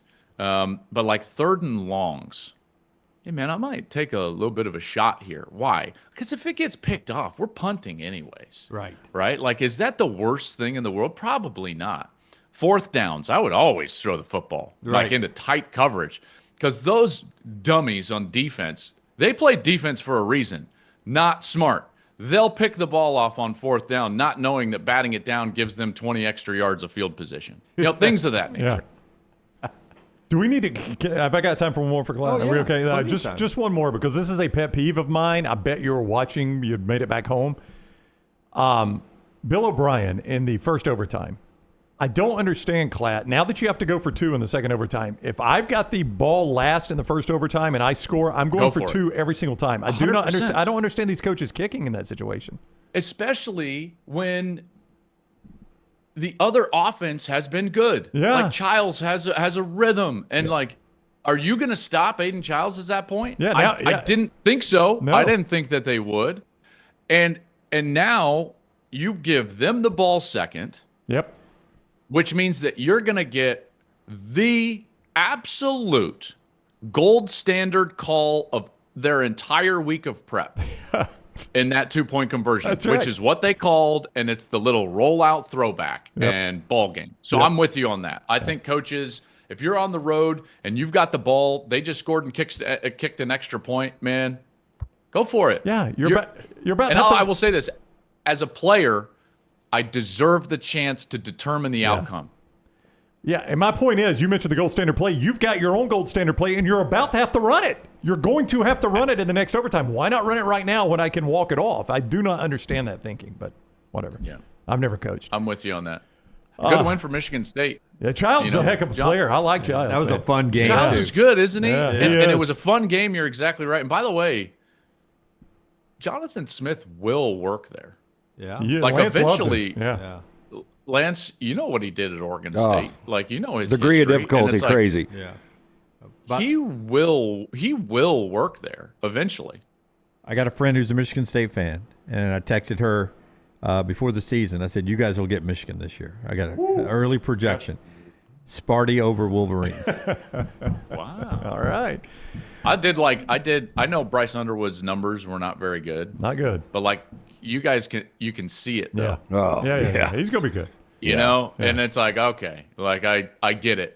And he'll learn pocket awareness in game situation, and he'll learn how to change pace on the football and things like that just through playing. Meanwhile, I know we didn't talk about it, and you guys have to go. I understand. No, we're good. Georgia's starting quarterback had to throw 34 passes against Austin Peay. Yep. Guys, if Julian Sayin or Dante Moore would have thrown 34 passes against Austin Peay, they would have scored 873,000 points. So who wins this week? Tennessee or Georgia? I kind of like Tennessee. Like at home, they've looked really solid. They're clearly internally motivated. Aguilar looks like a quality player. Everyone thinks that I have like this animosity towards Tennessee because of my take about Nico. Whatever. Yeah. Nico. Yeah. Iamaleava. And I don't have any animus whatsoever. And, like, does that offense develop you for the NFL as a quarterback? No, probably not. Is it a good college offense? Hell yeah, it is. Look at all the great offenses that have come out of that offensive structure. Hendon Hooker had a great offense. All those Art Briles offenses at Baylor. That's not a bad offense. It necessarily wasn't bad. It was like, Joel Klatt says Heupel's offense sucked. No, I didn't. I said that offensive structure doesn't develop a quarterback for the next level, which is true. But, man, at a college level, that can be very potent. And Georgia better watch out. I'm really, really thinking about just picking Tennessee straight up in that game. Yeah, you better hurry because the money line, the betting line is changing so fast. It's going to be pick 'em soon. Yeah, it is. Bottom is 34 passes, guys. I know. 34 passes. Yeah, I don't know about this Georgia team. I really don't. I mean, it's not like they played Oklahoma State, which then you could be like, well, it wasn't a good Power 4 team, but it was a Power 4 team. It was an FCS team. It's Austin Peay. Yeah, not even a good FCS. Austin Peay is a bad program. Goodness gracious. Yeah, what are we doing? What are we doing? All right. Good bounce back from Bama, by the way. Good bounce back from Bama. Yeah, do what you had to do. Auburn How beats we Ball feeling State. down there? How are we feeling down there? Alabama fans. Ty Simpson's a better quarterback than Arch Manning right now. Hot take early today. Wait. Yep. What was that in the background? Ty Simpson is a better just quarterback happened? right now than Arch Manning. All right. I think we need to go. Okay. I We'll think see. that was it. Hey, I 11 think that balls was hit it. the ground against San Jose State. How many hit the ground against LA-Monroe? Yeah. Zero. Zero's that answer. I mean, that's bold, Lance. We'll see. Bold. We'll see. So if you're building a team right now, you would really? Well, how long are we going to play? Are we playing just this year? Next week. Oh, I would take Ty Simpson right now, yeah. Wow. I would take 7 or 8 quarterbacks in the SEC over Arch right now. Name them. Go. Probula right now. I know that sounds... Okay, that's it. We're done. All right, guys. Have an amazing day. You guys are the best. Big noon kick. Northwestern in Oregon. Everybody tune in. All right, Klatt, thank you. We'll see you next week. You got it. Later, boys. See you. Klatt with us courtesy of MyBookie.ag. Go next round to get that $500 up to $500 bet back bonus with MyBookie.ag code next round. Two quick Klatt observations. One. Yep. I did not hold up the schedule this week and said, thank God for the SEC this week in college right, football yeah. because without us. Well, it is half the top 25. By the way. I'm just Zero saying, good games. Just saying, Hey. without us. Yeah. I mean, the best games are Clemson, Georgia Tech was a fine game. Yep. USF and Miami, fine game, only because USF is over their skis. The third best game not involving an SEC team is USC on the road, 3-touchdown favorite in West Lafayette. They'll destroy. USC's played pretty well offensively. They'll destroy. They really have, but you don't think Barry Odom will muck that thing up? No, he will. Maeva's been really good. Maeva's been great. The offense is fantastic. They got a million weapons now defensively. I mean, look, Georgia Southern got out to a 7-0 lead, 6-0 because they went for 2, but the defense still got a little leaky. On that TV schedule, how about the fact that the CW is going to have a top 25 game before CBS is? No. The CW has, in case you're wondering, South Florida Miami is on the CW. Is on the CW, one of the biggest games of the weekend. CBS has crap game after crap. Who they've got this week? CBS this week has USC at Purdue. 21 points is the betting favorite. I mean, they had Oklahoma State, Oregon. You couldn't even watch it. Well, there's no rhythm to where they're going. I know. You know, CBS had such an identity when they had the SEC. And now the CW is going to have a ranked game before CBS. Maine Fox, Oregon at Northwestern, then Oregon State, Texas Tech. Texas Tech fun to watch, though. Then baseball. That's probably Texas Tech's got an offense. They do. They're fun to watch. All right. By the way, FS1, part of that family. FS1. What they got? Houston Christian, Nebraska. Oh, Nebraska is just pounding people too. By the way, Villanova, Penn State. Oh my gosh. Western Michigan, Illinois. Are you serious? That's the FS1 lineup. Yep. That was Big Ten Network. Central Michigan, Michigan. Youngstown and Michigan State. UMass and Iowa. I mean, if we played UMass and Iowa in that little holding camp in the Everglades, we would have to set everyone free. I can't believe Cameron Cares that showed up. would be the bridge too far. Let him go. Let him go. Yep. The show brought to you by our friends at Inverness Country Club. Tell us about Inverness Country Club. Great days happen at Inverness Country Club. Memberships that fit everyone, from the social membership, the golf membership. Look, maybe you work from home. What about working from the club while they watch your kid? Childcare, big plus right there at the Inverness Country Club. Take a tour today of this unbelievable club. Very simple. Call Aaron. Tell her the next round sent you. 205-991-8608. You can always go online, iccalabama.com. Maybe you relocated or retired. Inverness, a great place to network. Inverness Country Club. Find your sense of community at Inverness Country Club. Follow Dunaway on Twitter and Instagram at Jim Dunaway. Honey, a while back, life knocked me flat on my behind. I was hit by an 18-wheeler, and Lord of mercy, it left me hurting. Now, I heard through the grapevine that Alexander Shannara had recovered big money for some people. You been hurt? Can't work? Don't sit there suffering. Call my people at Alexander Shannara Trial Attorneys. Ain't gonna cost you a dime, so pick up the phone and dial 659-777-7777 or go to Shannara.com, because when I called, Alexander Shannara answered. Call me, Alabama. No representation made that the legal services provided are better than legal services provided by other attorneys. Sterling and the fine folks at Champy's Chicken on Highway 119 in Alabaster want to welcome you in for a great lunch or dinner starting at 11 a.m. every day. Chicken that's brined overnight and cooked to order, and the taste of the Delta with those Delta recipe tamales. Champy's is perfect for all your tailgating needs this football season. You can also choose Champy's for your next party, wedding, or birthday. Great food, great people. Champy's Chicken on Highway 119 in Alabaster, and everything online at champyschicken.com. Follow Next Round Live on Twitter, Instagram, Facebook, and YouTube. The social media team at Next Round Live is dedicated to giving you daily news conferences and practice video from UAB, Alabama, Auburn, and around college football. Follow and compare to the sites you used to visit. You'll also get the latest highlights and news from the Next Round Daily Show. Turn on the notifications so you don't miss a thing. Follow Next Round Live on Twitter, Instagram, Facebook, and YouTube. See more at nextroundlive.com. At Central State Bank, we are large enough to serve you and small enough to know you. Manage your money with ease, whether it's mobile banking, hassle-free checking, competitive loans, business solutions, or personalized financial advice. We're your hometown bank with big-time service. Visit us today and experience banking made simple, because at Central State Bank, you come first. Member FDIC. This hour of The Next Round is presented by the Birmingham Racecourse Casino, now featuring 7 days of giveaways with your chance to win a share of up to $125,000. The more you visit the Birmingham Racecourse Casino, the more chances you have to win. Stop by the New York Butcher Shop and pick up the finest in certified Angus prime beef steaks and burgers, premium pork chops, ribs, and all-natural chicken cut to order just for you. Their chef-prepared entrees and side dishes are the perfect dinner-to-go choice for your family and are ready to heat at home. With a great selection of fine wines and desserts, the New York Butcher Shop is your one-stop dinner shop. 2 locations to serve you, Cahaba Heights and on Highway 119 in Greystone. The New York Butcher Shop. Rare quality, well-done service.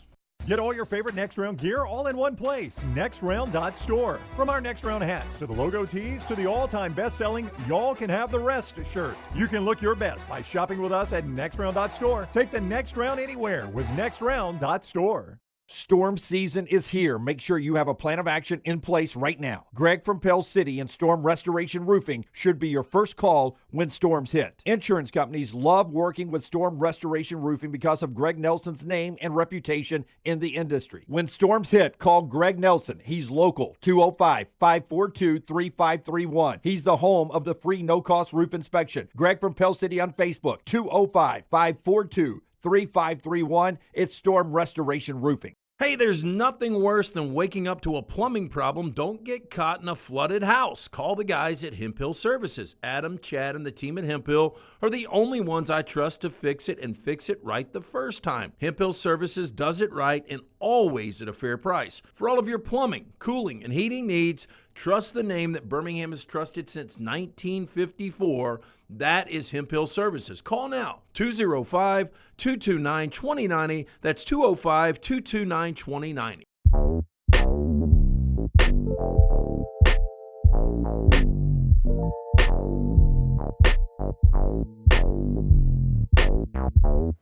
All right. Part of the show today being brought to you by our friends at Gray's.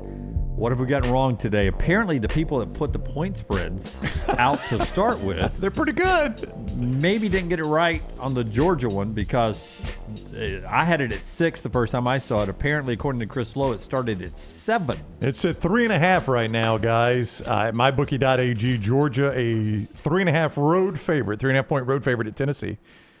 A total of 50. That one has spiraled down, and I'm going to guess Clemson and Georgia Tech will continue to do the same. And it's right now Clemson -4, which probably tells you Clemson and Georgia are 2 pretty good plays this week. If you would have said, before, and the 2-team tees, by the way, the 3-team 10-pointer, it hit pretty easily last week. I say easily. South Alabama gave Tulane all that they wanted, and Memphis was in doubt for a little bit. But if you could have told me before the season, you're getting points with Georgia and you're getting points with Clemson in a 2-team teaser. That sounds pretty crazy. It sounds pretty inviting is what it sounds like, yes. Tell us about Gray's. Family owned and operated right here in Birmingham for the last 25-plus years.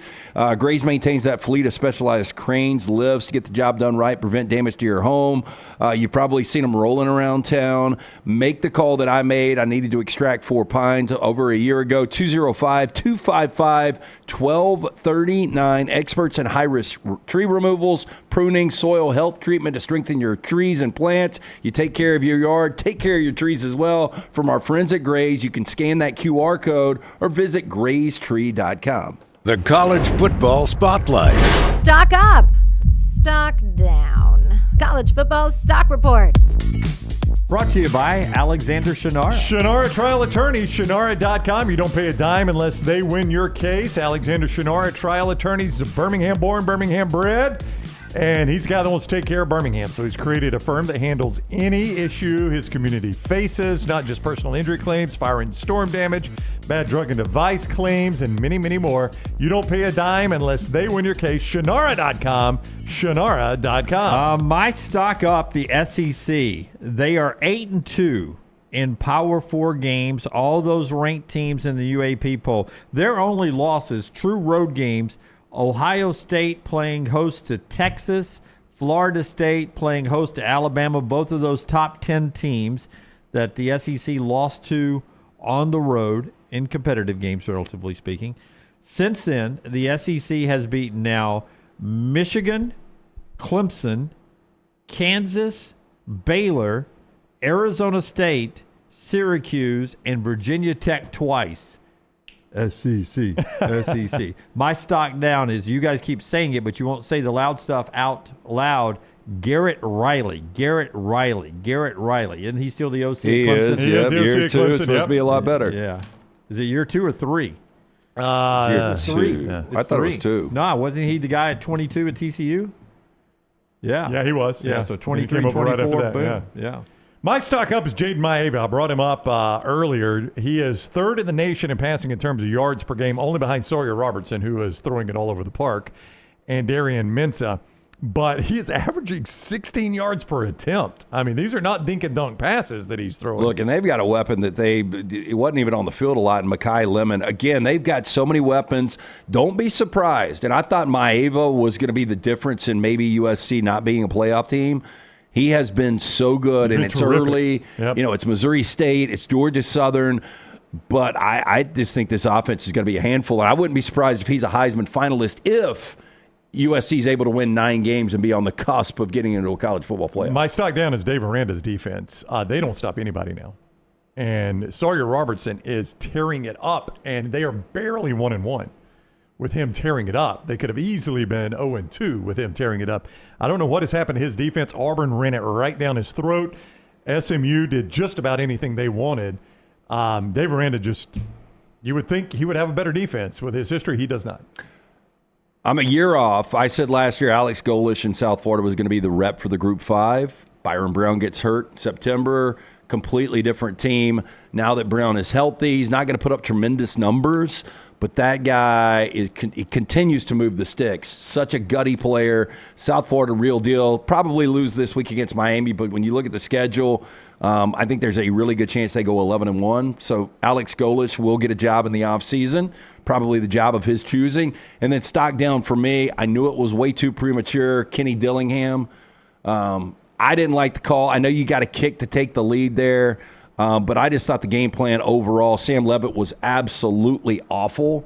And if you can't win at Mississippi State, one of the worst 2 or 3 teams in the SEC, when you get into the middle of this Big 12 schedule, when you've got to go to Baylor, to Utah, you got to go to Iowa State, there's 3 or 4 losses coming up on top of the loss they got on Saturday. That gets us to cut 12. Our Coca-Cola sound of the day. Game day deserves the great taste of Coke Zero Sugar because fan work is thirsty work. So, too, is rebuilding Mississippi State after the tragic loss of Mike Leach. Saturday was their biggest shining moment since that offseason passing of Mike Leach. Here's Jeff Lebby after the win. Everybody feeling good at Hell State. I think it means, again, that we're trending in the right direction. Again, today was all about going 2-0. Finding a way to be 1-0 today, being 2-0. We've got this incredible home stretch that we're looking at, taking advantage of our situation, being able to be here at Davis Wade in the early month. And, man, incredibly excited. And that was the message to the guys. Incredible win, fun night, so much to learn from and get better from. But, man, we're 2-0 and we're just getting started. All right, Jeff Lebby, I think off-season was 3.5, the over-under? Yep. They're 2. They got 2. Yeah, it's a tough schedule. You're going to get 2 more, though, coming up. Alcorn in Northern Illinois. Yeah. And then they might lose every game. I think they probably do lose every game after that. There's your winner, though. Right good there. For them, though. I felt good for them Saturday. That was fun to watch. Oh, that was a great atmosphere. If you don't like cowbells, though, they didn't stop. They never stopped. Nope. You know why? Don't stop believing, man. All right, it's time for trash. Hit it, man. I'm here with the winner, Derek Lewis. Derek, why'd you take your pants off? My balls was hot. I understand. LT's Trash is presented by Bud Light. Easy to drink, easy to enjoy. We will be with our friends Bud Light. Remember, schedule change. We're going to be doing the show 11 to 2 live Friday from Galette's right there on the Strip in Tuscaloosa, getting ready for Alabama, Wisconsin, 11 o'clock on Saturday. We start first, actor Danny Trejo. Never, ever has won most good-looking man. Sexiest man alive. Yeah, sexiest man alive from People magazine. But he has taken to Instagram to let the world know he is not dead. Oh, now, good. Tyler, when you sent me this first thing, when I saw actor Danny Trejo, 81, I was like, damn, he died? But he is not dead.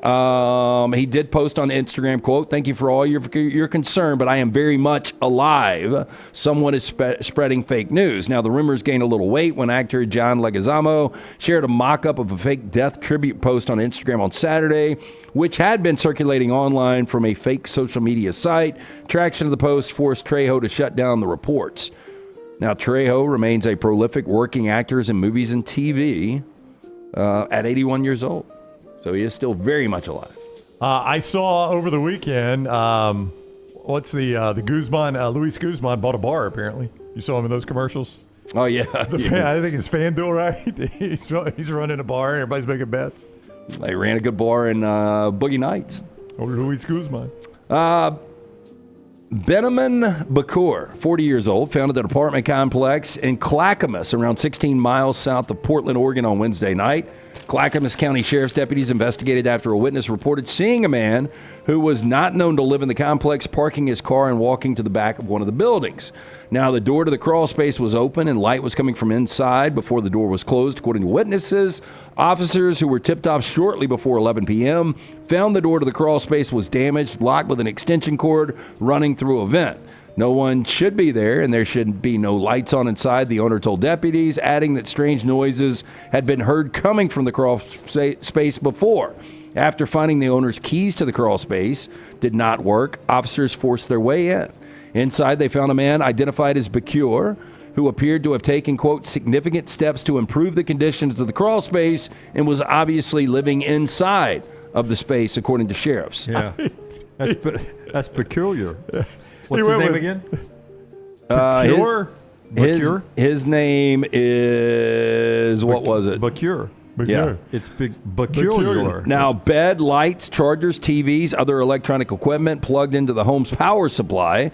Deputies who believe he had been living there for an extended period of time found a pipe with white residue that tested positive for methamphetamine. Wait. Merry Clackamas, everybody. Now, Dunaway, I know you grew up in the mud puddle, but you guys never crack didn't exist. Got to the links where you got the extension cord out and used somebody else's utilities? Not somebody else's utilities, no. Did you use a splitter on cable? I mean, there was an occasional, cable box that may have been shared. Oh, everybody did that in the 80s. That was pretty common. Yeah. 46-year-old employee wearing an inflatable dog costume inside of a Florida puppy store allegedly strangled a bike-riding juvenile with whom he had been having an ongoing dispute, according to court records. So the guy in the puppy costume is having a dispute with a teenage bike. Well, his nose is a hazard. Yeah. Oh, it's been broken. Wait a second. He's got an Owen Wilson nose. No, what's the song? From it's with Lady Gaga and Bradley Cooper. It's Bradley Cooper. In the Shallows. In the Shallows. That's Bradley Cooper with a bad nose. Now, Rodney Plathy, who works at Sunshine Puppies in Clearwater, he worked. I'm going to put. I don't know if this will continue. You know who that is? Who? That's young Dale Earnhardt Sr. with a bad nose. It is. There's some Dale Earnhardt Sr. and Johnny Manziel. Dale Earnhardt Sr. and Johnny Manziel had a baby. Everything but the nose is Dale Earnhardt Sr. Yeah, Dale Sr. definitely in the eyes. Now, he was outside the business early Friday morning when, quote, multiple juveniles rode by on bicycles. At the time, Plathy, a registered sex offender, was, quote, wearing a puppy suit costume, according to cops. Yeah. Businesses adjacent to a busy roadway, and the costume worker, a la a sign spinner, serves to attract the attention of passing motorists. Now, investigators allege that Plathy, who had previously tangled with young riders, quote, waved the juveniles over to him. Plathy was joined outside by the puppy store proprietor as the owner was addressing the group. One of the juveniles sought to ride away as the owner grabbed the bike's handlebars to prevent a collision with himself. Plathy, quote, approached the victim from behind and placed him in a chokehold. Now, the male victim, whose age is not listed in court records, told police he was, quote, unable to breathe for a brief period of time until the defendant released him seconds later. That's when officers were contacted. I mean, he's been in prison 6 years before in 2013 for sexual battery case. Yeah, so much in this story. Yeah. I'm sad that he looks like the Intimidator, Dale Earnhardt Sr. I'd have thought better of Dale. Somebody really said they said he got some Sean Penn in him too in the chat room. A little Sean Penn in there. Yeah, they're saying like Dan Orlovsky's having a bad day, and then a little young Sean Penn. Yeah, it's Dan's hair. I can't not see Dale Earnhardt I know Sr. the eyes especially are Dale and Sr. a little bit of In the Shallow. Yeah. Hello. Okay, so I've, for the record, never done mushrooms. Okay. Heard they're a pretty incredible experience. Have you guys ever done mushrooms? Good admission. I've never done one. I will not comment. Okay, so Jim has. So 4 hikers reported. No, you're okay. You're not commenting. Reported being lost. Jim can't confirm nor deny it. That's right. I do not remember it. Well, this story will back that up. 4 hikers reported being lost in the Slide Mountain Wilderness of the Catskill Mountains around 5 p.m. on August 29th. According to the New York State Department of Environmental Conservation, they released this in a paper last week. Now, the hiker who called for help said the group had taken psychedelic mushrooms and that one was suffering from, quote, a debilitating high. Officials if said they're another not psychedelic, by the way, it's just a side item. Another hiker was hallucinating a bridge that did not exist. I'm going across this one. Never good. This dude is struggling. Look at him. Russell Martin, a forest ranger who helped in the rescue, quote, I'm not an expert in mushrooms, but these gentlemen definitely rode highs and lows. I'm no expert. Now, the department did not provide the names of the hikers, but all 4 were in their mid-20s. According to Mr. Martin, they arrived in the Catskills on August 29th, had planned to spend Labor Day weekend in the area. Men got lost at the Giant Ledge Trail, popular hiking destination in the Catskills. Trail ranges from 1,100 to 2,600 feet in elevation with, quote, several sheer cliffs and drops. You don't want to take the imaginary bridge at that point. Now, the 3-mile loop is well marked, wildly popular, making it difficult to get lost, according to Mr. Martin. But the hikers left the trail after deciding they wanted to walk in a straight line towards their car through an area with boulders and steep terrain, according to Mr. Martin. Martin went on to say it would have been, quote, a great location to break a leg. Now, one of the hikers called for help after his friend became, quote, unable to walk, according to Mr. Martin. After 2 hours later, forest rangers and members of the Pine Hill Fire Department arrived to help the hikers and find them less than 1,000 feet from the trail. One hiker was in the fetal position, unable to communicate, according to Mr. Martin. Now, the department did not specify where the hikers obtained the mushrooms, but they were all out of whack. Hopefully not from the trail. They made it back. Oh, I bet they found them on the trail. Yeah. Man, at the dog park I go to, there's mushrooms all over the place. I can't imagine just grabbing one and eating. Yeah, let's see what happens here. Some of them kill you. Probably. Yeah. All right, that is Trash Today, brought to you by our friends at Bud Light and our friends at Adams Beverage. We will be at Galette's on Friday, 11 to 3 with our friends at Bud Light, 11 to 2 with our friends at Bud Light. It's a 3-hour show, Jim. Is it 3? 11 to 2. You got it. 11 to 2. You got it. Yeah. But we'll maybe be there until 3, too. So come on by and see us. Get ready for Wisconsin and Alabama, one of the bigger games in the country. Most important game in Alabama history. You know why? Why? It's the next one. Start worrying about what the fans say. You'll end up sitting with them. That sounds like Gene Stallings. Got to be 1-0, man. Don't you, if you're Alabama, don't you want Georgia to win Saturday? Yes, you do. You want Georgia to stay unbeaten. Yes, you do. Georgia to stay unbeaten, man. You want everybody in your schedule to stay unbeaten, including Auburn. You want that laser light show with the fireworks. Yeah. And be jam-packed with winner locking up the number 1 seed. I got your answer on Billy Napier. He was asked today. He says he will continue calling plays. So not only does he call them, he is not giving them up. Yeah. No time to panic, Jim. No. I'll play it close to the vest down in Baton Rouge. See what happens. All right, there you go, guys. That's our show today on a Monday. We're back with you tomorrow at 9 a.m. Central Time. But don't forget Unlocked with Brock Heward. Starts in mere minutes, somewhere in the next 5 to 10 minutes, in fact. So you'll get an alert if you've done the smart thing and set your alert. If not, log off, log back onto YouTube, and you'll see it pop up right here on the Next Round channel. Until next time. Is that close? Logging off? Logging back on? Yeah. Sure. Yeah. Why not? Try it. Yeah. If not, just unplug your computer and plug it back up. Have you rebooted it? Use your password. Until next time, God bless you. God bless America.